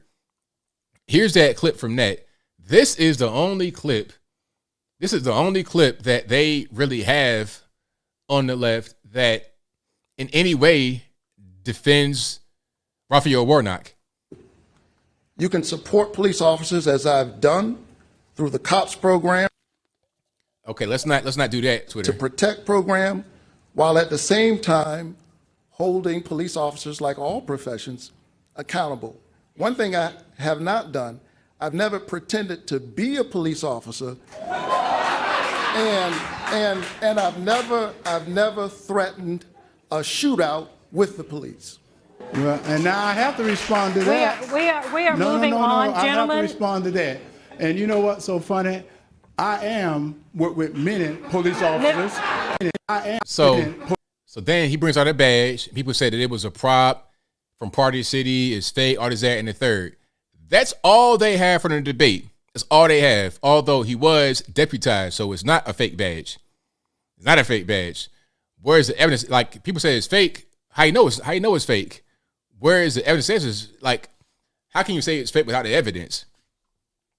Right? That's all they have from the whole debate. That's all they have is that moment. They'll focus on that, make memes about that. Meanwhile, the entire debate, Herschel Walker dominated Raphael Warnock. Dominated him. So here's some more clips. I'm going to play all of them. I did it in my video, and they're also on the website. But here's a good one right here. I want to save your life. Well, what's funny, man, I have to respond to this. Very quick. Because lives matter. And if you think about it, Senator, in Atlanta, Georgia, there's more black baby that is aborted than anything. So if Black Lives Matter, why are you not protecting those babies? And instead of aborting those babies, why are you not baptizing those babies? Mr. Warnock, or Senator Warnock, will give you a chance to respond to that. And don't forget, Warnock is an actual minister, he has a church. He has a church. He's a Baptist type of minister, wearing a robe and everything. He's a church guy. So he should be the main person that's against abortion, yes? If I go to your church and you say you pro-choice, I'm out. Because right there, you're dead wrong. I think the women of Georgia have a clear choice. He says no exceptions, even in the case of rape, incest, or the life of the mother. I think that's extreme, is out of touch with Georgia, and I intend to do the work that senators can do. See, he didn't read the heartbeat bill, though. Wait, he didn't read the heartbeat bill. That there is exceptions for that in the heartbeat bill. So when he makes a statement that is untrue, and I do respect that, but Senator, you have to read that bill. See, very well done. Very well done. Because he said something that was false, speaking about Warnock, and then he was rebutted by Herschel Walker. He says, hey, read the heartbeat bill. Those things you're talking about, the sexual assault, life of the mother, incest, those things are right there as exceptions in the bill. So you're wrong about that. All right. And here was another one talking more about abortion. Right now, do you believe there should be any limitations on abortion set by the government? And you have. I think that the women of this country and the women of this state woke up one summer morning and a core protection that they've known for 50 years was taken from them by an extremist Supreme Court. So the question was, okay, we have abortion, right? Is there any limitations? You talking about up until the point of birth or what? Can you just say, all right, I'm 8.5 month gestation, kill the baby? Can you say that? That was the question, but he doesn't answer the question directly. Okay, he doesn't answer it at all, because if he says limitations, then that puts him at odds with his party. But if you're a minister, you should be able to answer that question because of your faith. That should intervene here, but obviously it's not. And I stand where I've said I stand in the past, that a patient's room is too narrow and small and cramped a space for a woman, her doctor, and the United States government. We are witnessing right now what happens when politicians, most of them men, pile into patients' rooms. You get what you're seeing right now. And the women of Georgia deserves a senator who will stand with them. I trust women more than I trust politicians. May I respond? Very quickly, Mr. Walker. It is, and I heard about him. I heard he was a neat talker, but did he not mention that there was a baby in that room as well? And also, did he not mention that he asked him that? And also, like the rest of that clip right there, he was asking the government to pay for it, meaning Raphael Warnock. So if you say you don't want the government in there, you're bringing them right back in the room with the government paying for the abortion. Herschel Walker did a very good job. Lot of punches, counter punches, very good job. There's a few more here. Oh, here's a big one, and then I'll go back. Then I'll leave it because we got time constraints. But of course, this article will be on my website in the description box. You'll see the corresponding pictures speaking about Raphael Warnock and Herschel Walker debate. But so Raphael Warnock has a church, and the church has property where they rent to tenants, and they're on Section 8.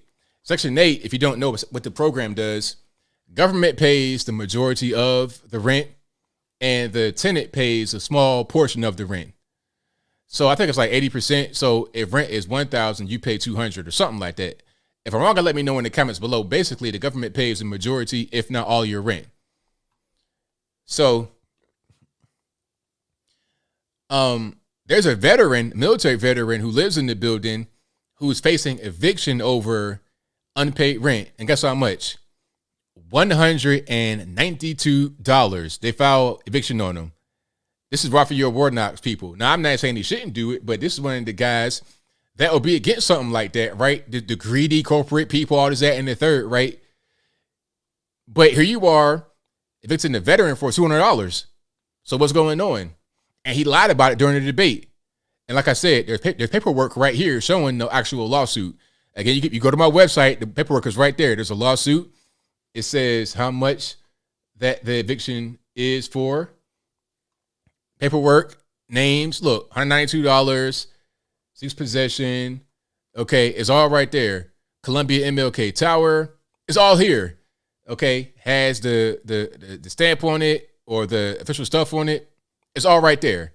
Paperwork, right? So let me go back. Hold on, let me just make sure I'm on the right page here. Let's go back to the actual video. Okay, can we not click? Okay, let's just we'll do that anyway because you're gonna be out after this. Because he won't answer that about evicting the people from the church. And I told him I'll pay their salary. You're evicting them right now. We have not evicted. We have not evicted those. I didn't write the article. I didn't write the article. And most of the people out there steal my time. I'm okay with the discussion if you start talking over each other. We have not evicted the tenants. Speak, Senator. And he should take that money and pay it back to the veterans that he exploited while pretending to run a not-for-profit. See, you can tell that he's not desperate because if he had read in that thing, he would have saw that I had nothing to do with that. But he is so desperate right now, and he really wants that seat. He's now telling you, I didn't evict anyone. It is written in the paper. I didn't do this. Well, Senator, you did. And it's okay to speak the truth. Do not bear false witness, Senator.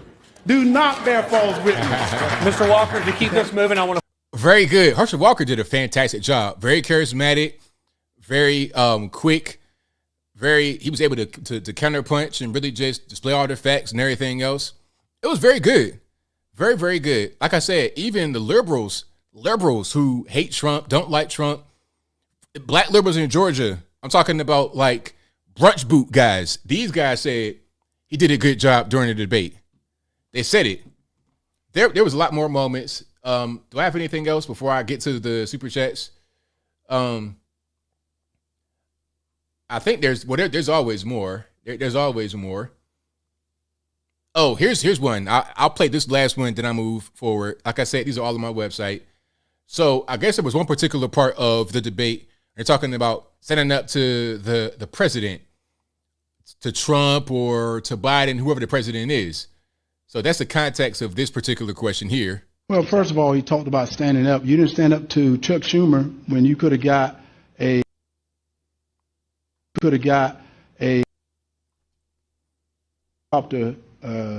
company here standing up. You didn't stand up to Chuck Schumer when you could have got a I don't know why it does that.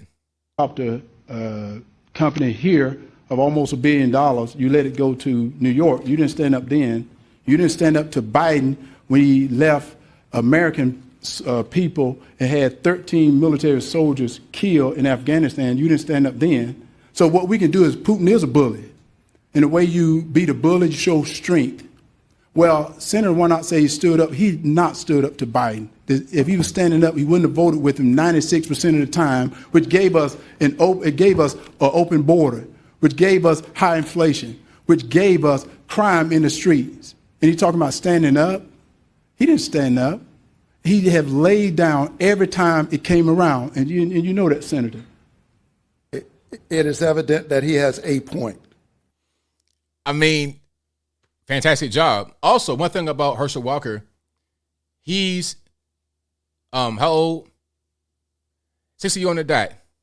He's 60, and Warnock is 53 years old. So he's actually 6 years older than Raphael Warnock, which you can't really tell again by looking at him. That it matters. The physical stature and the presence and all of that. He's 60, Warnock 53.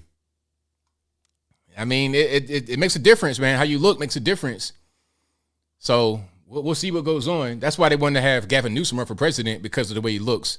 That's why Trudeau is president of Canada, because of the way he looks. But I'm going to go down that road. Ultimately, this was a fantastic debate. Aside from the whole looks department stuff, it was a good debate. Herschel Walker did a fantastic job. He was able to punt. He was able to punch and counter punch and come with the facts and be very quick on his feet. And he was able to recall information and able to make certain points and give arguments. It was good. So, yeah. 60 years old. That's right. 60 years old. We're not 53 years old. You know, but you got a professional athlete, you know what I'm saying? Just to be fair. I think Herschel Walker did an MMA fight recently, like within the past 10 years or something like that. So that's all. You got to, he's blessed with genetics, obviously. You know what I mean? He's blessed with the genetics. So that definitely helps him a lot. Unfortunately for your man, Raphael Warnock, it didn't really help. You know what I mean? It don't really help too much at all. But we got super chats to get to, and you guys are the best audience anywhere on these internets. If you enjoy what you're hearing thus far, please give the video a thumbs up, like the video, share the video, do all that good stuff. That'll help me out tremendously. And where are we going to start here? Okay, matter of fact, let me go over there. I gotta go to where the super chats are, and then we go ahead and get straight into it. I thought I had them loaded up, but I didn't. All right, so let me just find them right quick. And we get to the calls in a few. If you're trying to call in right now, the calls will be on in just a moment after I get done with the super chats. So y'all just hang tight for me. And today is the 15th, of course. Let's go ahead and go to the top. Shout out to Caius Posthumous, who says they treated 45 the same way Walker. Well, okay, hold on. Let me just read this properly. They treated 45 the same way as Walker with women. Yeah, they did. Also, Apu says, ABL, you made me proud defending the volleyball team. Thank you for that. Apu also says, why are libs so obsessed with bathrooms anyways? Because, you know, the ultimate agenda here is for a certain kind of person to be seen as normalized in society. That's the ultimate agenda. That's the bottom line. That's the bottom line. A lot of these people, they just want to get your children. Okay? Also, Kai's Posthumous says, Musk will no longer support Ukraine with Starlink. Shout out to him for that. Thank you to Curtis Reynolds, who says, hey, ABL, all this woke crap is driving me effing crazy. Thanks for being a voice of reason. Hey, thank you for your super chat. Definitely appreciate you, boss. And thank you for your kind words as well. Thank you to Apu, who says, opinion on New York City Green Goblin gang. Would you engage? Yeah, I saw those people. I don't know what was going on with them. They having a bad day or what's going on. But I don't go to New York. I don't do with New York. I ain't trying to go on no subway. I ain't trying to, you know what I mean? I'm not trying to engage in nothing like that. I ain't trying to have nobody hit me with a hatchet or some girls in green goblin suits try to jump me. I'm just cool. Okay, I'm gonna play some of that video right quick. But I don't want any of this. You know, I'll just stay over here. Even when I go to Atlanta, I'm not getting on the MARTA. me get an Uber or driving my car. I'm not going to the, you know, public. I'm not going to where society's dregs are. Okay, so these people, these women, in green suits are jumping people on the subway. Like, not suit and tie, like they got a blazer, lapel pin, all that kind of stuff. I'm talking about, like, it looked like, it's like, I don't know how to describe it. Look at the face cover. It's like, you ever seen Power Rangers, the putties from the Power Rangers? They have all the whole green, the gray suits. The putties, think about those, but lime green. I have no idea what the point of this was. It's just so random. I'm going to stay away from New York. You know, if I go to New York, it's going to be briefly, and I'm not going into the underworld. I'm staying above ground. But anyway, and I'm not going to engage them. If I saw them in the street doing stuff, y'all got it. I'm cool. Also, Apu says, you see President Biden laid his hands on video, so creepy. Yes, of course. It was crazy. Apu also says, ABL fans in Georgia, we need Herschel Walker in the Senate. Make it happen, please. Walker's going to debate Schumer and those Democratic Senate clowns and crush them. Absolutely. Also, Apu says, ABL, would you consider getting a call screener or a co-host? No, because I don't get that many calls. It's not like, I'm not Rush Limbaugh quite yet. So I don't think I really need that right now. And a call screener kind of, you can defeat a call screener, really, because I've seen them act normal on the call screen and then get crazy once they get on the phone. So, no, I don't think it really makes a difference for me.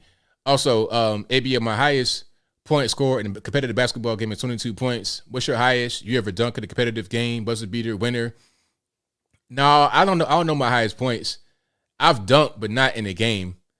Yeah, I just don't just at the gym practicing, but not in the game. Apu also says, love to hear ABL's Glory Day stories. Crowd go wild. I got a lot of stories that I've not told. A lot of stories I got to get permission. I got to get people to sign off on. I got to get NDAs and whatnot clear. I got to get a lot of stuff going for these stories. I keep those for the book if I ever write that. And then I still got to get it cleared for the book. Apu also says, God bless J6 and pro-lifers in jail. Prayers for them. Thank you for that. Also, Pelosi's J6 move. Is it movie or a movie? Yeah. Pelosi's J6 movie proves it was an inside job. The whole thing about I'll punch him out, all this, that, and the third. Yeah. Also, he says best pie, pumpkin, apple, cherry, Boston cream. Does that count as a pie? Boston cream, that's like a donut, ain't it?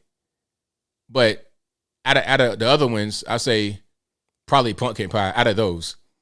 Sweet potato pie really is a goat, but pumpkin pie out of those, yeah. Apple and cherry pies are like little 7-Eleven snacks. Them little, you get them like the little pocket pies, but it's not a pie where you just cut. You see what I'm saying?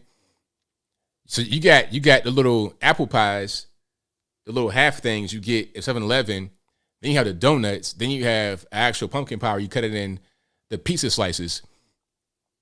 Apple also said favorite beat action movie star: Michael Jai White, Chuck Norris, Jackie Chan, Jean-Claude Van Damme, Steven Seagal, Don the Dragon Wilson. Michael Jai White for sure. Yeah, Michael Jai White. Dolph Lundgren for honorable mention. Yeah, Dolph Lundgren, always the OG.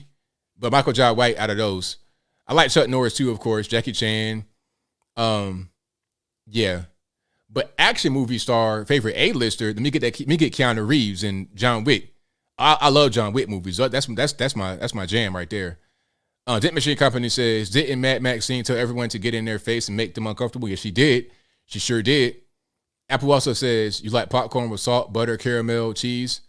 Give me popcorn with butter and a little bit of salt. Not too much. I ain't trying to be drowning in salt and butter and all that kind of stuff. No caramel or cheese, though. Cheese on popcorn is disgusting. Thank you to Jeff Owen, who says, love your messages. Thanks for your time and efforts to get the truth message out to the mass. Thank you for that. Dent Machine Company says, $70 million is a small price to pay for a puppet on the world stage. That's correct. Thank you to Apple, who says, Lauren Boebert's Democrat opponent got busted cheating on his wife in the storage locker, then got blackmailed. Hilariously funny or shameful, ABL. That's both shameful and funny. A storage locker? Really? You can't get a hotel? You can't spring for a telly? You gonna go in the storage locker? It's not hot in there? I mean, good grief. It's either hot or cold. Ain't gonna be no insulation. That's like being in a truck stop bathroom or something, man. It's kind of gross. But anyway, I digress. Apple says, no fried chicken ABL is so good. I can't do nothing with it, man. Turn my skin up, make my stomach hurt. It's just not, it might taste good for a while, but after you get the side effects, it ain't gonna be too good for you.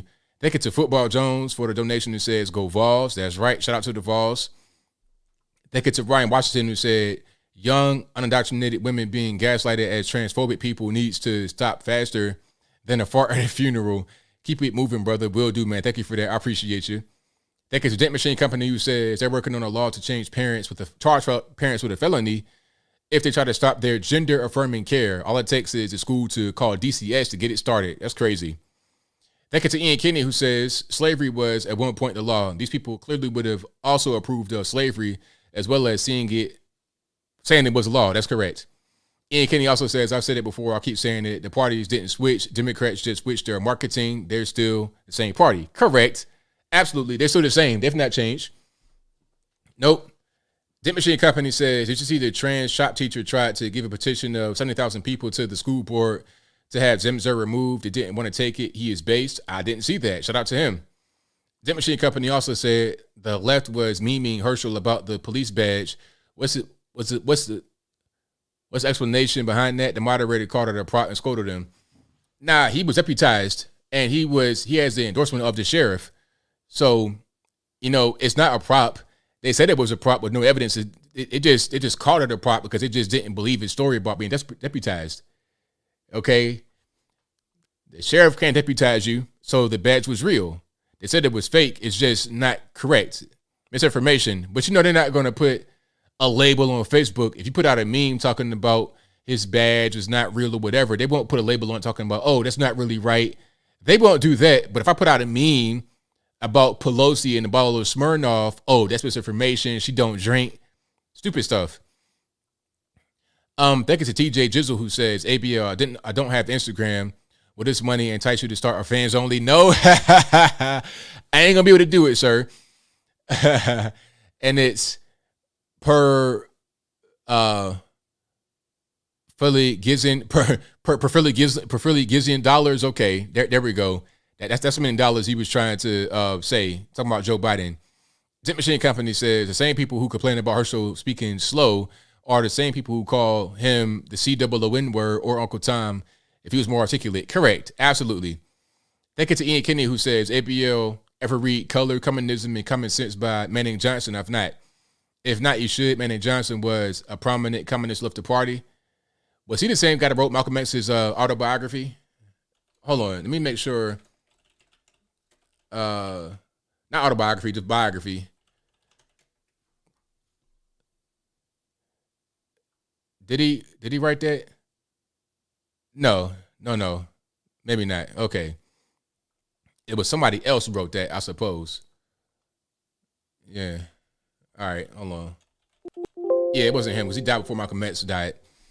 Let me see. Thank you to the conservative take who says Herschel Walker's big moment was when he caught Warnock on him being a quote pastor, but was pro BLM and killing babies. Correct. F Ranger Xbox says play the FBI praising the pillows they seize, Mike. Okay, we got some more. Thank you to Melanie Schwartz for your donation. The thank you emoji. I appreciate you for that. Thank you to JS who says, hey, ABL, can we ever see your firearm armory? Not the whole thing, though, because I got some surprises now. And the federales are watching. And also, it was a tragedy. I was out on the boat having a good time, and there was a tragic boating accident, and all the guns sunk to the bottom of the lake. So, hey, man, unless you want to get a team to go dredge the lake, and I don't know which lake it was because I just was so traumatized, I forgot exactly where I was. I know it was a body of water. It might have been a lake, a ravine, a pond, a stream, an ocean. I have no idea where it was. Chesapeake Bay, I don't know where I was at. It could have been on land. But anyway, no, I ain't gonna do that. And also, what do I think about if Trump becomes president again? It could happen, but it's gonna be uphill battle for that because there's been so much damage done to the mind of the American people. As far as how I think about Trump, it's been so much damage done. It's going to be hard to overcome that during another campaign. It's going to be grueling to say the least. Thank you to Ian Kinney who says, if you want to see where systemic racism exists in the United States, look no further than the Democrat-run cities. It does exist, just not everywhere. There you go. There you go, man. But thank you for you guys' super chats. It's time for the calls now. The number to call is 434-658-1220. And thank you to TJ Jizzle again, who says TJ Jizzle is girl. Okay, there you go. Number to call, 434-658-1220. There's also a Skype email in the description box. So you could be right there, bottom left-hand corner of the screen. If Skype doesn't that right, it's not my fault. I know who to blame. Blame the white man. Don't blame me. Let's go ahead and get rocking and rolling here. All right, let's go ahead and get that out the way. There we go. And let's do 336 on the line. Who am I speaking to? This is Kyle from the Conservative. All right, man. What's going on? Nothing much, man. All right. So what's on your mind? What's happening? I was going to talk about the Warnock. I'm getting feedback, actually. Okay. Do you have is Shimon on in the background? Yeah. Am I on the air? You're on the air live, boss. Turn Shimon off for me, please. Oh, okay. All right. Let me get out of here. So, my bad. So yeah, man, ABL. So anyway, I watched the debate and I thought it was pretty good. And I was wondering, what do you think was the aha moment that for that Herschel was able to put over on Warnock, because they had the badge, but what do you think was the big moment? I just put on your chat there that it was the pastor moment, him not being a pastor and killing babies and BLM and all that. That was a big moment right there. There were quite a few moments, a lot of counter punching I liked that he did, but the big moment was the whole pastor thing, because that's kind of the elephant in the room, right? Because if he's a pastor, like he has a church, he's out there preaching from the Bible, how are you going to do that at the same time support abortion and BLM and things of that nature? It doesn't make any sense. So I'm glad he was able to call him on it in a very respectful way, in a way that made sense in the flow of the conversation. And I think I'll take one more question if you don't mind. The situation, I didn't see this in the actual debate, but supposedly debt forgiveness. I was told on a meme on Facebook. And by the way, we're friends on Facebook. By the way, I caught some of your stuff, but someone said that Warnock said, hey, you should do this for the students because they're hard on the times and they're hard on the luck, whatever. We should help them out. And then supposedly Walker looked at the audience and said, I didn't co-sign for any loans. Did y'all? And that's what I didn't see it. But how did that go over? I did not see that part, but if he did, it makes a lot of sense. And a lot of people are blue collar. They didn't go to college, so they don't have those kind of problems. So I think that kind of thing doesn't appeal to everyone that Warnock was saying. And then beyond that, it don't make any sense when you're talking about him, because, okay, if you want to forgive debt, how about the $200 your tenant owes? Okay, you got a tenant that owes $200 and you want to start the whole eviction process on him. So forgive the $200, don't evict the veteran, rather than trying to use taxpayer money to forgive billions in student loans.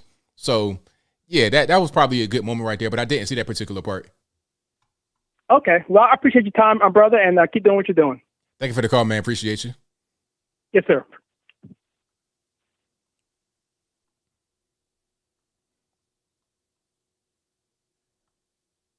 All right, great call. Let's get to a few more here.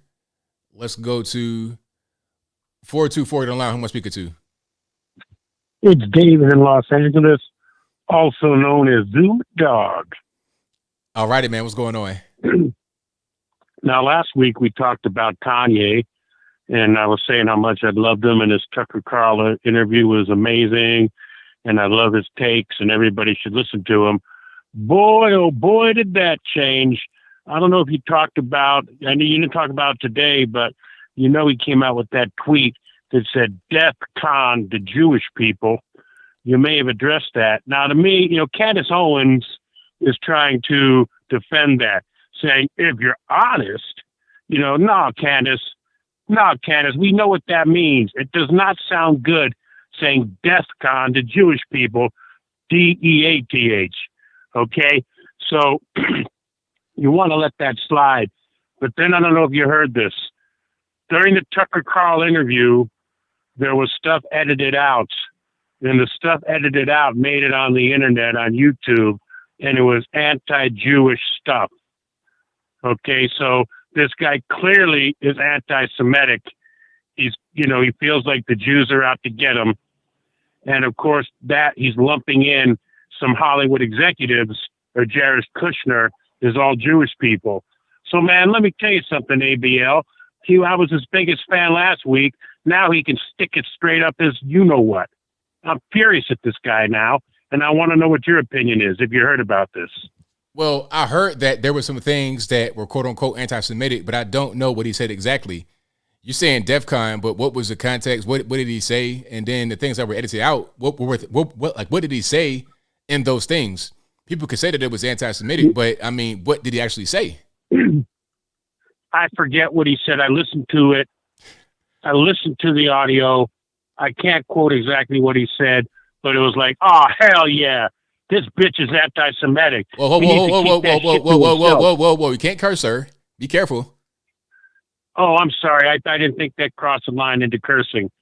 I'm sorry. Okay. I'll be more careful. All right. So anyway, it really, listen, and if you remember last week, I called up praising him, and I loved his political commentary.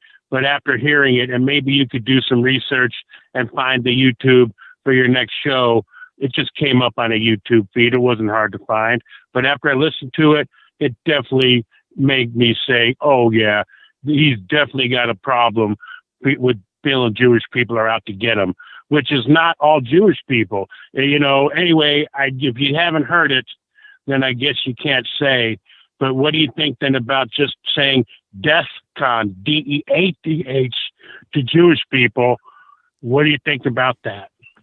Well, I don't know what the context was. I think he could have meant DEFCON, but the question is, what was he talking about? I don't know what he was saying, so I can't make a statement on a thing I don't really know what he was saying. It'd be unfair for me to make a decision or a statement on a thing I don't know. All I hear is one word, but I don't know the context. I don't know what he was talking about. I don't know what he meant. I know nothing. Yeah, well, you know, he didn't get to respond the next day because the Twitter and Instagram both cut him off, as you know. So we never got to get a follow up, and I think that saved his butt because he did, after the DEFCON, within the tweet, he did say some stuff about, you know, trying to be silenced by Jewish people. Listen, man, I think it's pretty clear at this point he's got issues about it, and everybody has issues with everybody, but you're not supposed to say the quiet part out loud. So since you didn't hear it, leave it at that. Maybe by next time you do your show on Wednesday, or maybe you can do a follow-up video, look for the clips. I would like to know your opinion, you know, but it definitely made me think, oh yeah, by the way, he at JP Morgan, his bank account is closing his bank account. It's like, you got 60 days to get your money out of here and put it somewhere else. I think he's going to be losing all his endorsements now. I really do think it's the decline era for Kanye. I don't think it's one thing to wear a shirt, white lives matter. Okay. It's another thing. That's not making an anti statement. You know, black people could say, hey man, you know, that's offensive. Black lives matter, not white lives matter. But he didn't come out and say anything negative. That's just like his opinion to say white lives matter. Now he's coming out saying negative stuff about Jewish people. And I think that he's done, bro. I think he's done. I think he's going to lose endorsements. His bank told him he's got 60 days to get his money out of there. They won't even bank with him anymore. And I think he's over. Well, we'll see if I'm right. We'll see how that works, man. Thank you for your call. Definitely appreciate it. Thank you. All right. Shout out to the caller. One thing about the whole thing with Kanye, people have said that he said things that are anti-Semitic or negative, but they can't really tell me what he said. Like, I asked him, it's like, okay, what did he say? I forgot. Okay. I mean, what you want me to say? DEFCON 3? Like, what's the context behind that? I need to know some more information. 540, you don't allow who am I speaking to? Yeah, Rob Crook. All right, turn down background for me, please. Okay, I'm sorry. That's all good. Okay, turned it off. All righty, what's happening? Yeah, I just wanted to know what ABL's thoughts are on CBDC, central bank digital currency. Well, okay, number one, this is me right here. This is ABL talking to you live. It's all good, man. I'm here. Thank you for calling. But you said central banking digital currency. Is that what you said? Correct. I think that any kind of digital currency is a bad idea because I think it's just a precursor to eliminating cash, and it's also a way to control people. If you don't have cash, that's a problem because whatever you buy, whatever you sell can be tracked. It's a way for them to take money from you easily, with taxes and things of that nature. It'll just be a bad thing overall. It's just more control, less freedom, and they can manipulate that pretty easily. So I'm not a fan. It's like a China type of situation. They always have the yuan manipulated because that's pretty much all digital as well. And that's not a good thing at all. I'm not a fan. Yes, I agree 100%. But I was just wondering if you get that message out to the people that listen to you. I mean, wake them up. Yeah, I mean, I hope to be able to do that because that's definitely an important thing. Yeah, I think it's the most important thing. I mean, but we can leave it at that. I mean, you're on the same wavelength as I am, so we can leave it. And like I said, if you can get it out to the people, the more people that know about it, or aware about it, the better. Right on, man. Absolutely. Okay. I'll leave you at that. And, hey, keep doing the good work you're doing, man. Thanks. Thank you for the call, man. Appreciate you. No problem. Bye-bye. All right. Great call. And you guys are the best audience anywhere on these internets. If you enjoy what you were hearing thus far, please give the video a thumbs up. Like the video, share the video, do all that good stuff. That'll help me out tremendously. Let's get to the next call here. Let's go. Call line speaker to 817. Yeah, this is Ray Vasquez from Fort Worth, Texas. How are you, ABL? I'm well, man. How about yourself? Doing okay. I was wondering if you've heard about the Green Goblin gang, the attacks in New York City on the subway. I haven't seen any videos on there. So I saw. If you had heard about it. Yeah, I saw a video. Are they a gang? Like, have they done more attacks than that one? I'm not sure, to be honest. I think it was like 2 or 3 in the same day. I know they attacked two 19-year-olds and stole their cell phones and their wallets and beat them up pretty bad. Yeah, that's just so. I think only one has been arrested out of all of them. Yeah, I mean, it's New York, so I mean, what you gonna do? You pretty much do whatever you want in New York City nowadays, unfortunately. But I mean, it's crazy. I don't understand. I don't even know why they were there, what they were doing. It's just really crazy. The whole thing was crazy. The video was crazy. Them wearing the green suits was also crazy. I'm just kind of confused about the whole situation, to be honest with you. I mean, they were covering their faces and stuff and trying to, cover their identities. But yeah, it's just lawlessness. I mean, the mayor, whatever that guy's name is, he's coming out saying stuff about it, but they're not doing anything about it. They still got no cash bail. It just makes no sense. That dude that, of course, I think you made a video about the guy with the axe. They went on an axe rampage in McDonald's. I think he went back to jail already again for something else, and he was out within 4 hours with no bail. Yeah, like no cash bail, no nothing. I think what happened was he was spraying graffiti, something random. It's like, graffiti, really, sir? This is 2022, not 1987. Like, are you going to break dance next to the big boom box with the cassette tape and all that? It's like, what's happening? So they caught him. they caught him spraying graffiti, and then when they were trying to arrest him, the police, he stole a bike that was worth like $4,000, and then led him on a bicycle chase. And of course, they caught him and let him out again. He was out within 4 hours, no bail, no nothing. It's just lawlessness, man. My sister visited, like, I think back in August, and she said that her mother-in-law was telling her basically just don't go out past 8 o'clock. Yeah, I mean, that makes sense to me because it's not quite safe the way it should be. So it makes sense to me for sure. Yeah, because they were going to go get some food or whatever. It was like kind of late, and she was like, no, don't go. Like, you're better off just staying here and warming up some noodles. So anyway, all right. God bless you, man. Have a good week. Thank you for the call, man. Appreciate you. All right. Shout out to the caller. Let's get to a few more here. Let's go to 915 on the line. Who am I speaking to? Hi, yes, this is Andy from Texas. All righty, what's happening? Yeah, I just wanted to call in because I wanted to drop a white pill and red pill for everybody to get away from all this like doom and gloom stuff. Okay. Yeah, so I was looking over for New York, the gubernatorial race that's going on there. So as of 2022, we had New Jersey, California, Illinois, and New York. They were the most amount of people that were moving out of those states. And then you had the 4 major ones that were receiving people into those states, which was Florida, Texas, Arizona, North Carolina.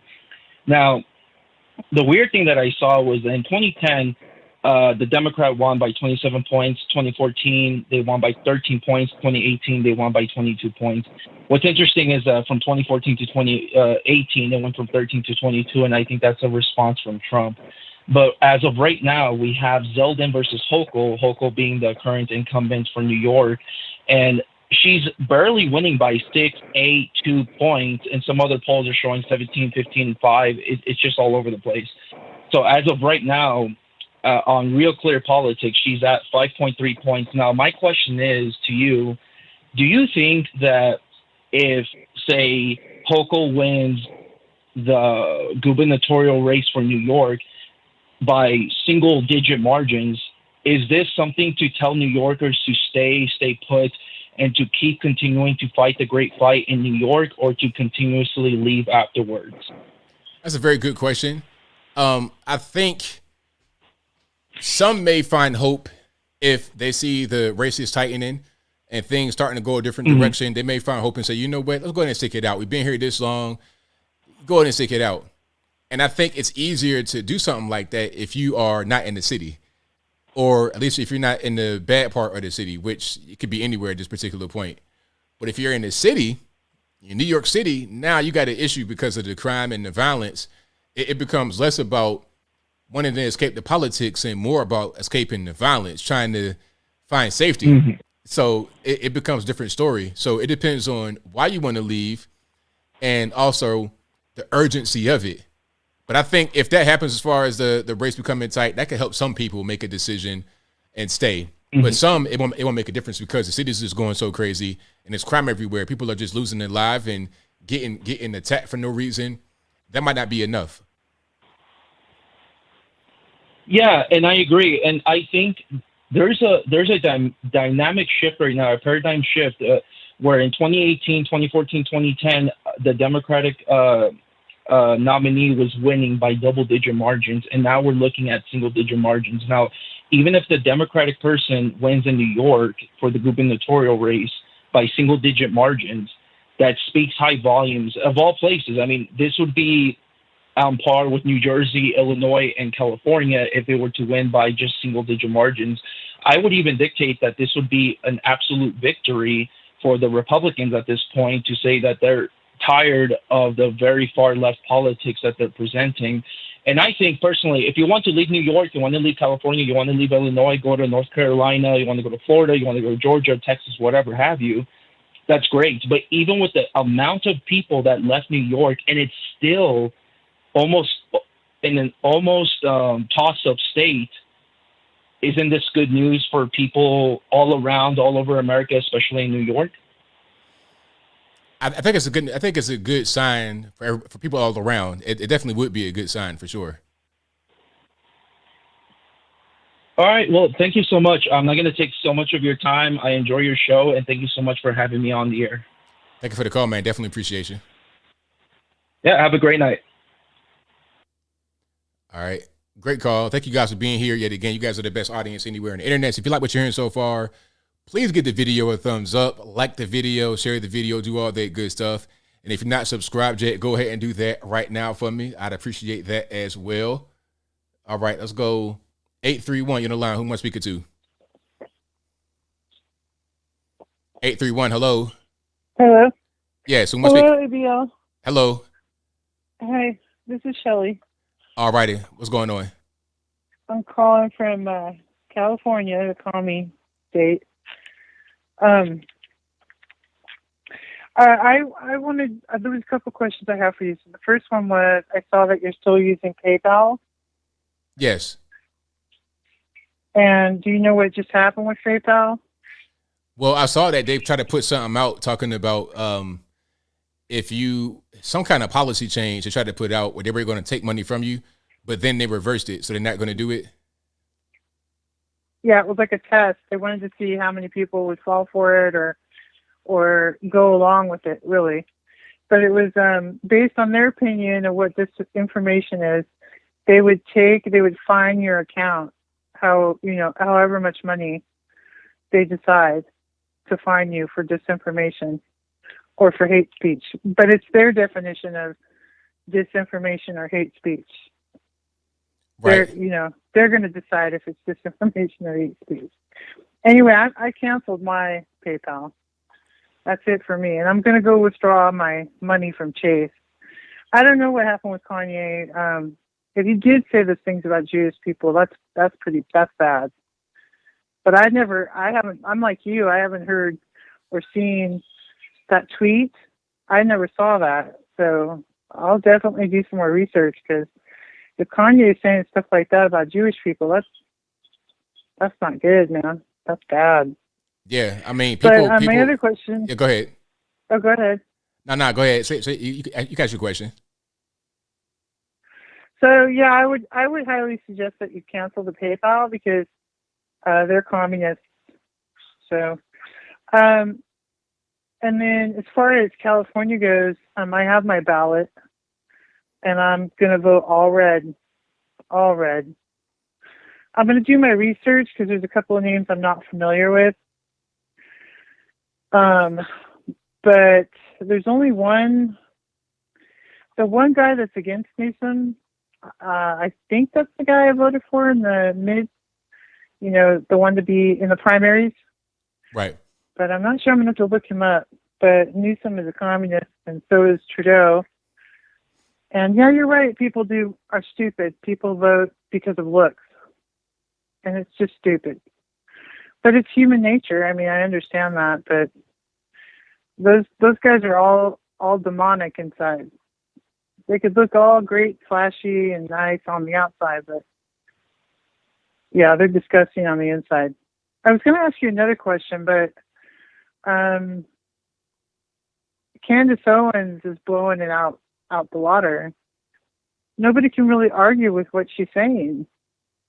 All they can do when they get in front of her is try to humiliate her, and it doesn't work. It doesn't. That's right. She's too smart. Most of the time, she keeps her cool. Once in a while, I think she gets impatient with ignorance. And who wouldn't get impatient with ignorance? Of course. If you're just ignorant and you're saying things that you don't have any idea what you're saying, and you just keep hearing that over and over all day long, when she's at the colleges, and she's trying to educate them, and they just spewing out stuff that doesn't make any sense. We're about to go to war with Russia and China, by the way, because China is Russia's buddy. They're buddies.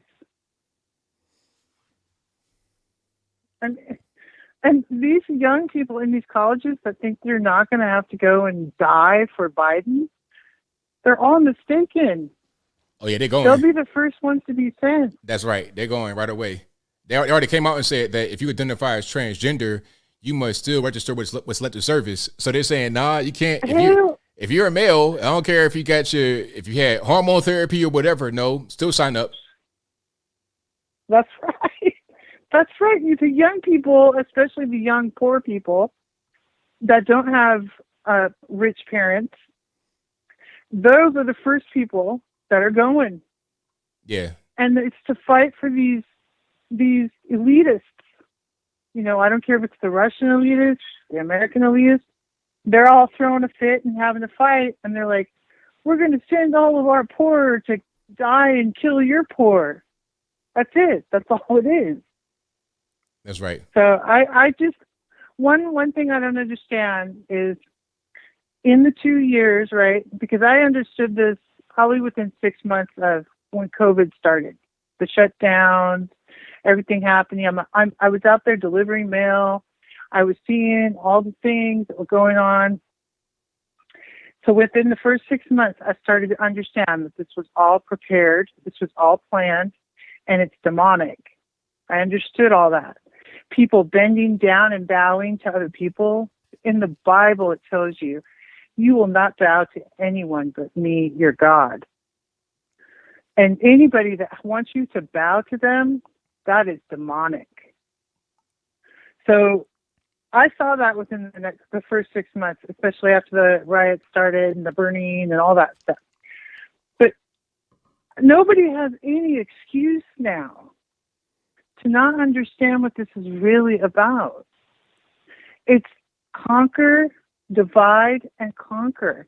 Divide us by our race, divide us by our gender, divide us by our religion, divide us by who's vaccinated and who's not. Divide, divide, divide, and then you will conquer the masses. Right on, right there with you. I'm right there with you. Well, thank you for your call. I definitely appreciate you. Thank you, ABL. I know. Shout out to the caller. Let's get to some more here. Now I gotta, if you call earlier and I talk to you, it's only one call per night.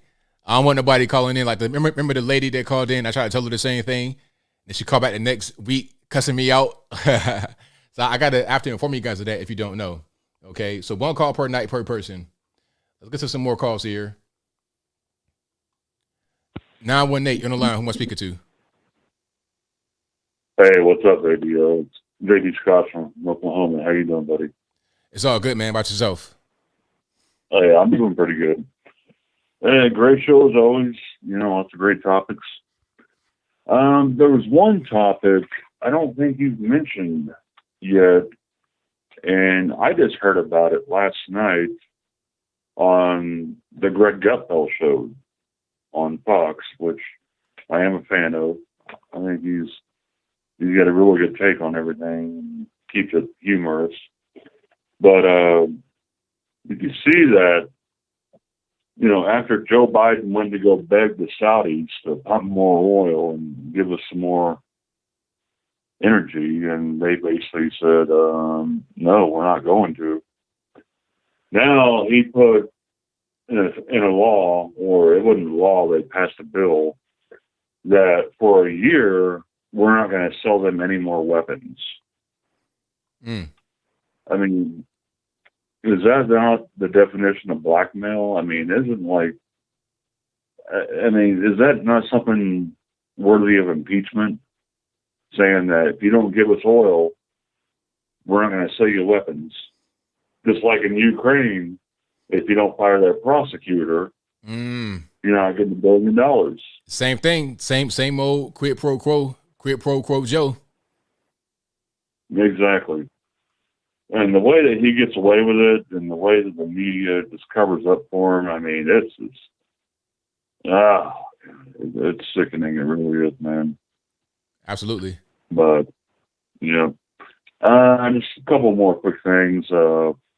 Fast food prices.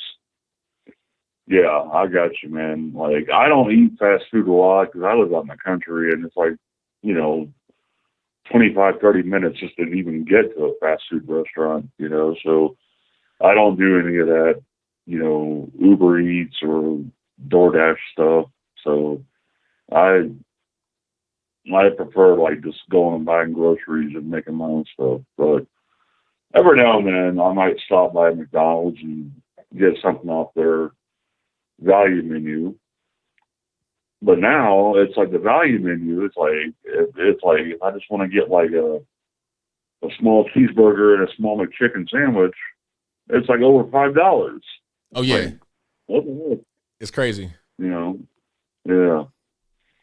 But I'll leave that at that. What else? Shout out to Herschel Walker. Yeah, I mean, I've been a fan of JB, or what am I saying? I was reading the chat. I got a little confused there. Been a fan of Herschel for a long time, and I know he's a very, very intelligent man. And there was one of your streams a few months ago where the media started attacking him about him being like, just some country dumb guy and couldn't talk properly, and that really upset me. And I called in and I told you that I'm like, that's not fair. That's not fair to him at all. I mean, I'm a country guy, and I keep up on the daily news and current events every day. I keep myself well informed.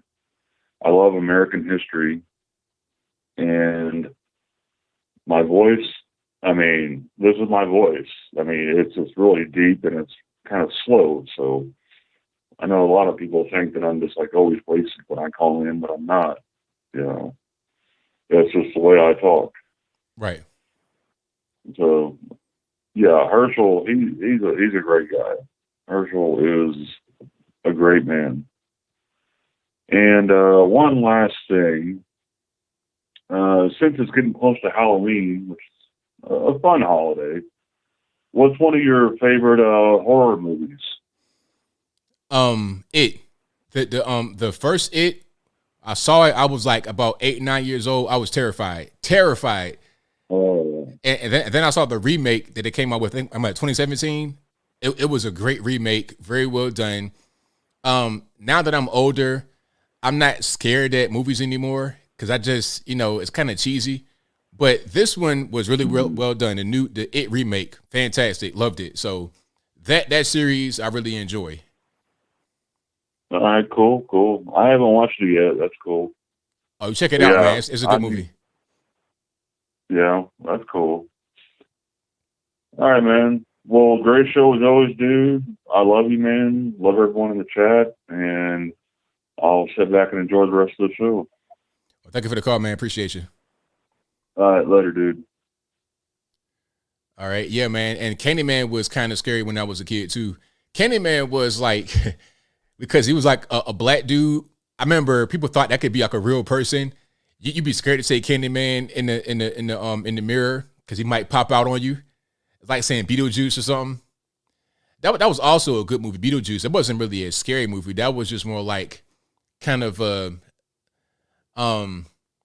comedy, but kind of at the same time kind of dark because you're dealing with death and stuff. But it wasn't a scary movie. It was more like a comedy, but it was good. Beetlejuice was always good. Tim Burton, that type of, that his style of movies was always really good. He has his own little niche or genre of movies he put out, but it was definitely really scary. Okay, so yeah, the rest of the movies were kind of, you look back on them, it's like that was scary, really. Nightmare on Elm Street, Jason. It's like I'm not really scared. All right, let's go to. All right. 860, you're on the line. Who am I speaking to? Hey, BL, can you hear me okay? I hear you well. Oh, awesome. It's Everyday Ranger Xbox, brother. How you doing tonight? Great show. It's all good, man. Well, I want to talk a little bit about something I haven't talked about yet, and it's I have a 13-year-old daughter, and she's drop dead gorgeous. And any transgender boy that's going to go in the bathroom with her, me and her father, his father, is going to have an appointment with destiny. Definitely. I'm not joking. I mean, my little girl, I'm raising her up to be high value, and she's not going to be traumatized. But these are my thoughts on this. All this stuff is being driven by the deep state. America is part of the largest psyop in the history of the universe. I mean, ever since 2012, when Obama made it legal for the media to lie and be used for government propaganda, they turned on the machine. And you've got the educators. Even Jordan Peterson come out and said universities are totally broken. They're just indoctrination centers, as you well know. And this transgender crap is just, excuse my language, but it's just today's version of trying to fit in and be the cool kids. But it all boils down to the World Economic Forum, death by 1,000 cuts. Any way they can reduce the population, because once a child has gender surgery, their parts are not large enough and grown enough to fully make the fake parts. So they're always going to be stuck in this, not what they were and not what they thought they were going to be. And it's just inhumane. It's so cruel. And I don't understand. Well, I do understand. These people that are pushing this are mentally ill. And as a society, we need to get people in there that are going to put these people where they belong. We need to open up state homes, the mental institutions with the electroshock therapy and stuff, and see if we can't help these people out, because they're mentally ill to brutally butcher these kids like this. They're finally admitting blogger, Liz, very pretty blonde lady on YouTube. Oh, what's her last name? I want to say Liz Taylor, but it's not Liz Taylor. But she just come out tonight, and I didn't watch it because you're on, and you might want to rethink that OnlyFans thing. I'm just kidding. But Liz said they're finally admitting that the children that are going through these trans surgeries are having deep regrets. And I think the suicide rate's going to be even higher. I mean, we're being played. We're being played on an international scale. What do you think, brother? There was a lot there. Is there a particular question? Because I didn't want to, because it's, Well, what do you think? Do you think that the children are deliberately being targeted by a larger agenda worldwide? Because this is Western Europe and everything. Yeah, there's definitely a larger agenda. If we, like I was saying earlier, it's like ultimately they want to take your children. They want to be able to do whatever they want. Like a lot of the drag queen story time. We're pretty much already here, where you can have these half-dressed adult males prancing around in front of these children. That we're already pretty much right here. Well, my whole point is, if it's illegal for a straight person to groom a child, why do the homosexuals get a free pass? Because they can do whatever they want. It's like they have this shield of victimhood. So they could just wear that and say, hey, you know what? I'm a victim. I'm LGBT. Let me groom your child. And people will do it. It's crazy. And, the problem is that a lot of parents are voluntarily going along with it. And that's the issue. Well, those parents are trying to be part of the cool group too. And cool runs with fool. And I learned that a long time ago. I learned that when I was a teenager back in the 70s. Cool rhymes with fool. And there ain't no way that, I cannot control my son if he's going to be gay. But he's 10 years old. He don't even like girls yet, And that's just boys being boys. So I showed him the He-Man Woman Haters Club from the original Little Rascals. And he just absolutely loved it, It's great. I mean, that transcends time. I just think this is a psyops is being played on the American people, just to reduce the population, death by 1,000 cuts. Anyway, brother, you take care. Mike Lindell, he did a TV commercial of the FBI agents that raided him, promoting his pillows. It's hilarious. You got to check it out. And with that, I'll let you go, brother. God bless. God bless America. You got the smartest viewers on the internet. Thanks for the call, man. Appreciate it. All right, great call. Let's get to some more here.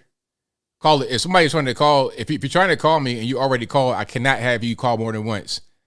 I see a call right here that I already talked to earlier, so I cannot talk to you more than one time per night. So you just got to understand that. Sorry, caller, whoever that was. No names mentioned, no area codes, nothing like that. But you guys are the best audience. Y'all know what it is. The number to call, 434-658-1220. Again, 434-658-1220. All right. Yeah, man. I'm reading some of the comments here. I'm thinking, okay. Hold on. Okay, 915. I see you calling. I have to call you. I have to let you know that it's you. You can't call more than one time per night. Okay. So let's not. Because also that kind of ties up the phone line too. Others may not be able to get in. Because I think it's like a certain amount of people that are able to be on the queue at once. I'm not sure. All right. Hey, somebody said, was it the Kanye caller? It could have been the Kanye caller. You never know. Because they blowing me up right now. I got to restart Skype, actually, because I don't have the other callers in. So let's restart Skype right quick. I was like, come on. Can we? I don't know. Maybe I got to put it right here at the bottom so people could just see it. So I don't got to tell them. But I figured that'd be kind of like common knowledge, right? You can't keep calling into the show all night. It's just like, hey, man, what you doing? Everything all right? You know what I mean? What's happening with the show? Everything good? It's like sorry, this isn't my regular phone. You can't just hit me up and be like, hey, man, what's happening, ABL? Yeah, how about them Cowboys? This ain't that, man. Come on, let's do better. let's do better. All right. If I was meet you in person, I'll talk to you for a while, you know, but I got to be able to work here. Okay. 619, you're on the line. Who am I speaking to? Hey, this is Randy. I'm calling from Portsmouth. All righty. What's going on? Okay. So, the debate. It was pretty good with Herschel Walker. I was very much impressed with him today. But do you think that was enough for the voters to come through for him? Or do you think Warnock would still be able to secure his seat? I think that it could be enough. I don't know if it's going to totally bring him over the top. But I think that a lot of people who did not know about Herschel Walker, or they were kind of on the fence, they might want to go the other direction. Am I on speaker? Because I'm getting feedback. Oh, sorry. Oh, it's all good. But yeah, so I think it can help, but I'm not quite sure that it'll close the gap, but it might. It definitely might. Because you know how hardcore Democrats are. And it's so difficult to try to get them to see a different perspective. Like, you know, like, I'm neither Democrat nor Republican. But I kind of look at the bigger picture on things. And the reason why I say that it's so difficult for Democrats to change their mind, because it's like so ingrained in their minds, especially like for the minority ones, because they're like really fixated on the fact that Republicans don't care about people of color. Republicans don't care about, you know, people that aren't the higher wage earners and everything. But then sometimes I'm like, well, is that the case? Or could it possibly be that maybe the conservatives really don't make a whole lot of promises that they don't follow through with? Like, you know, maybe they're a little bit more straightforward. Like, if a liberal is wanting something and they're like, you know, we might not be able to do that. And then in their mind, it's like, oh, well, they don't do anything to help support us. But then if you think about it, like with this last election, it's like, I don't know, I guess the Democrats, I would feel that they possibly could lose a lot of their voters because they really don't come through on a lot of things that they, you know, promise, like from day one. So I don't know, in a perfect world, I think we would want people to look at Herschel Walker and not just look at him and the party that he represents, but maybe just what he stands for. Because that whole thing with the church and evicting people for $30, I was like, oh my goodness, what's going on over there? And what was the thing? And the one thing too that kind of rubs me the wrong way with Warnock is that he cannot talk about his church without it being like, this is Martin Luther King's church and blah, blah, blah. And I'm like, okay, yes, we understand you have some legacy there, but, you know, it's time for you to kind of maybe break away from that and kind of talk about what you are bringing to the church. But, you know, but if he's putting people out like that, that's just, it's like the young man said, it was pretty disgusting to me. But for me personally, I just don't feel that politics really has a place, you know, in church, but that's another story for another day.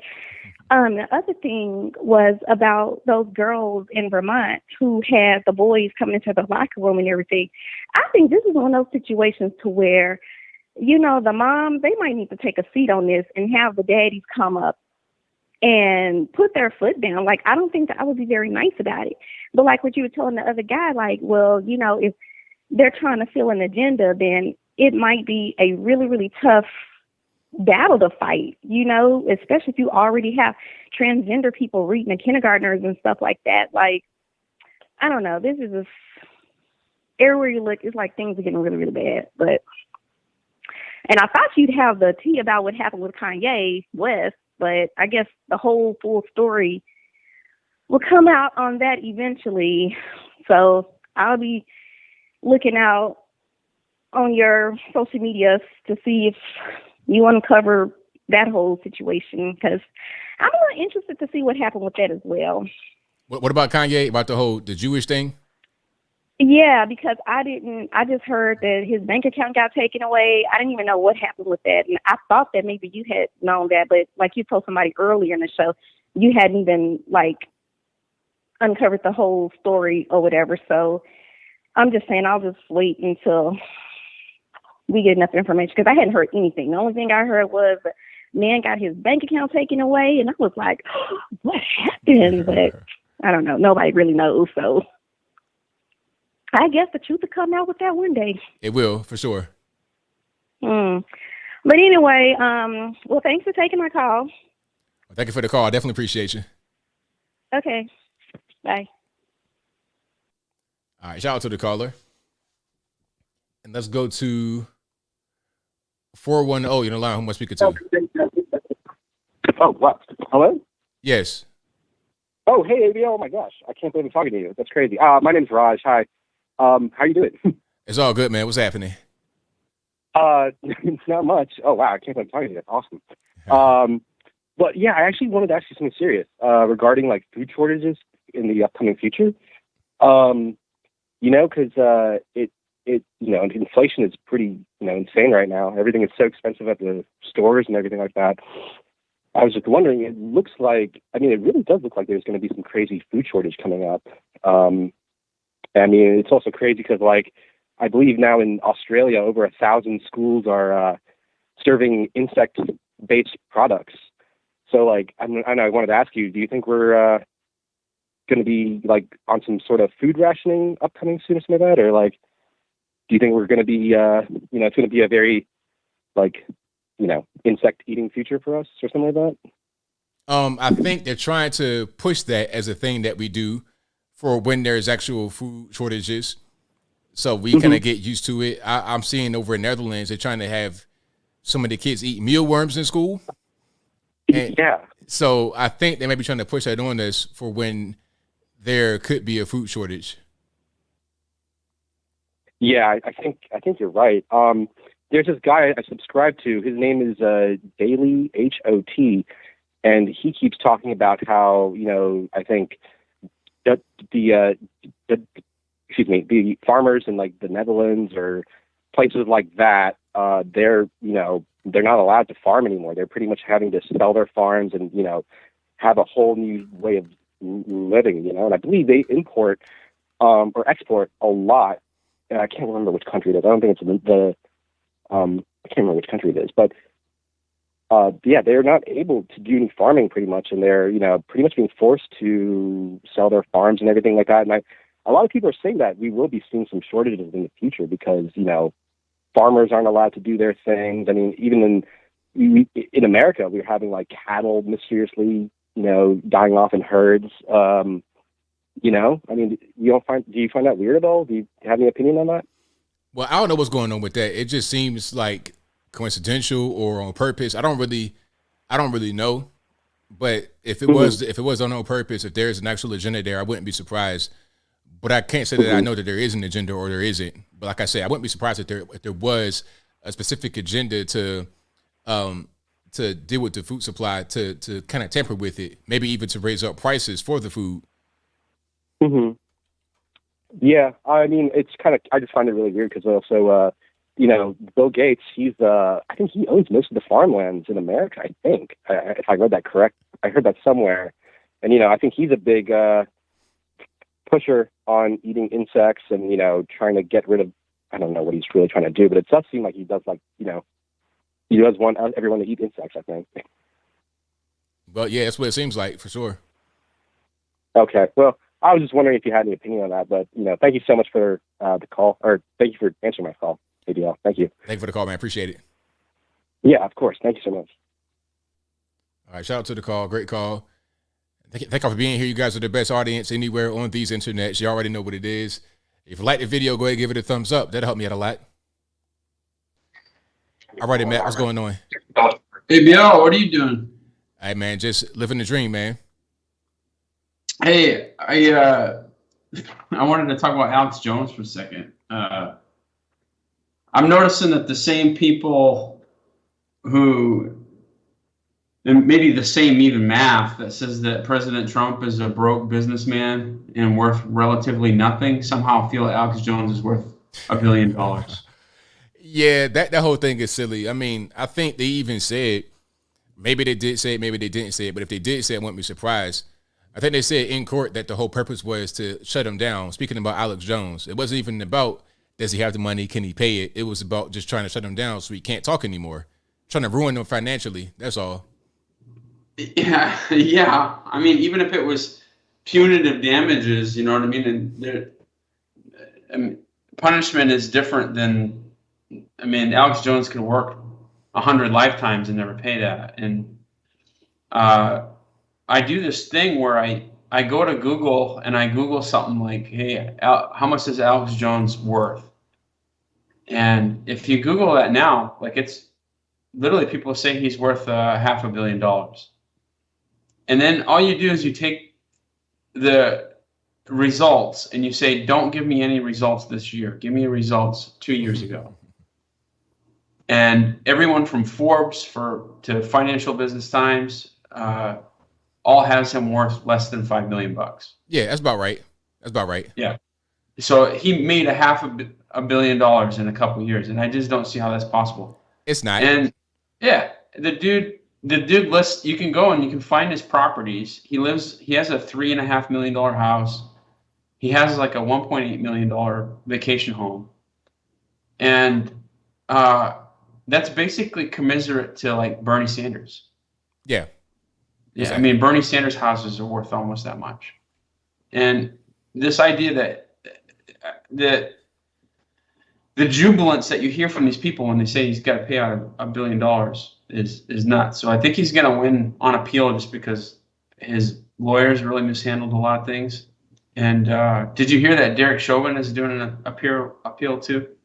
Oh, is he? I didn't hear about that. Yeah, so he's got an attorney.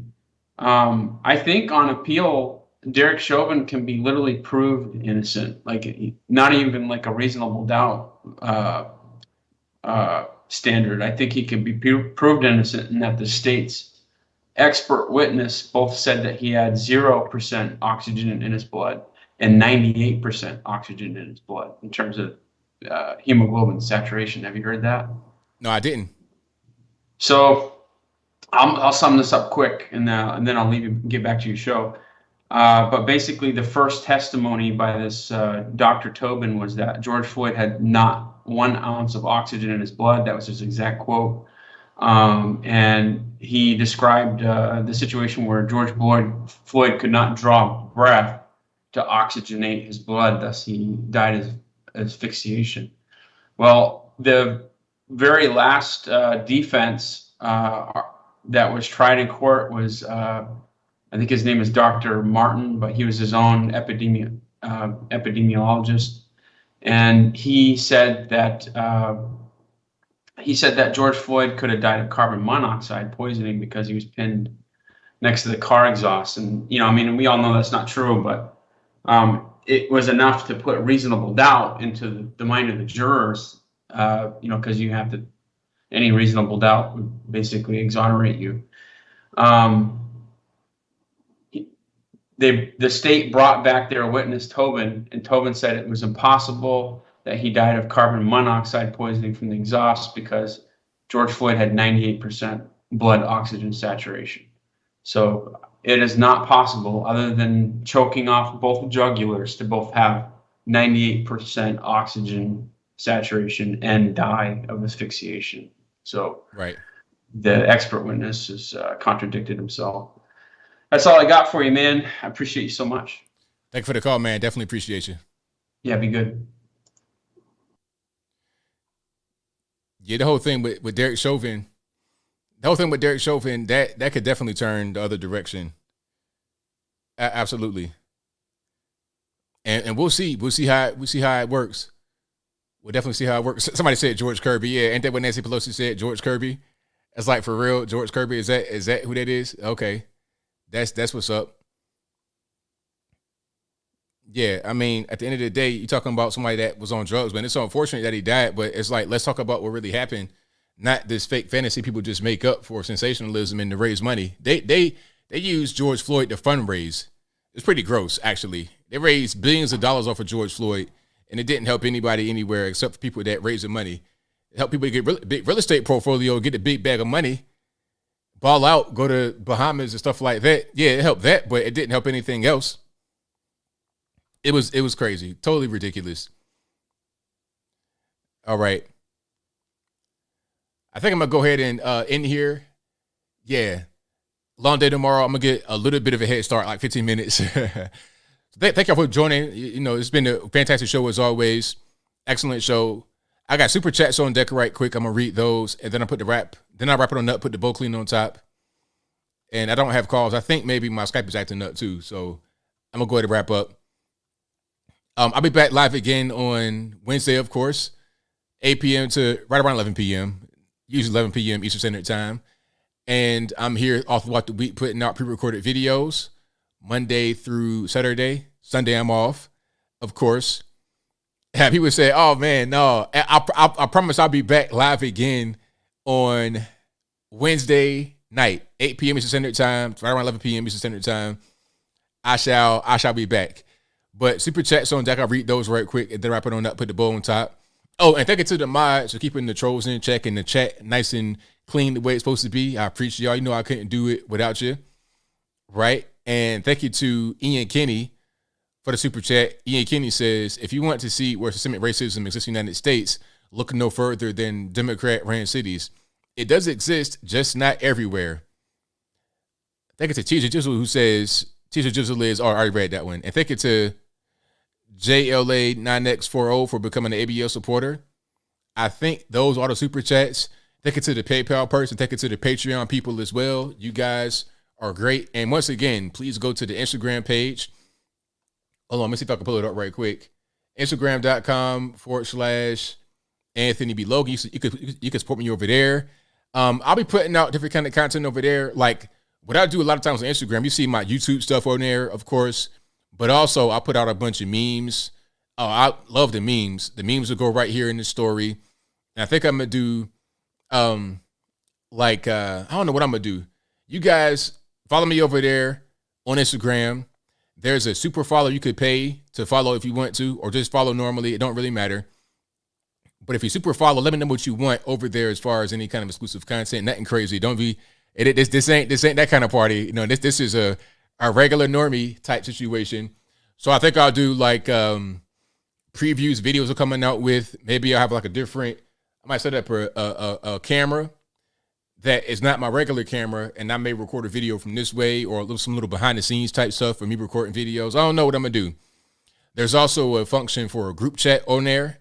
So we'll see what we could do with this new feature I have. It came to me today, so I'm like, all right, let me just go ahead and get it set up. All right. And I think that will be what it is. Did my sound go out for a minute? Hopefully my sound didn't go out. Hopefully my sound and everything was good. All right. But that'll be a wrap for me. You guys have been great. And until next time, y'all be safe. I'm out. And peace.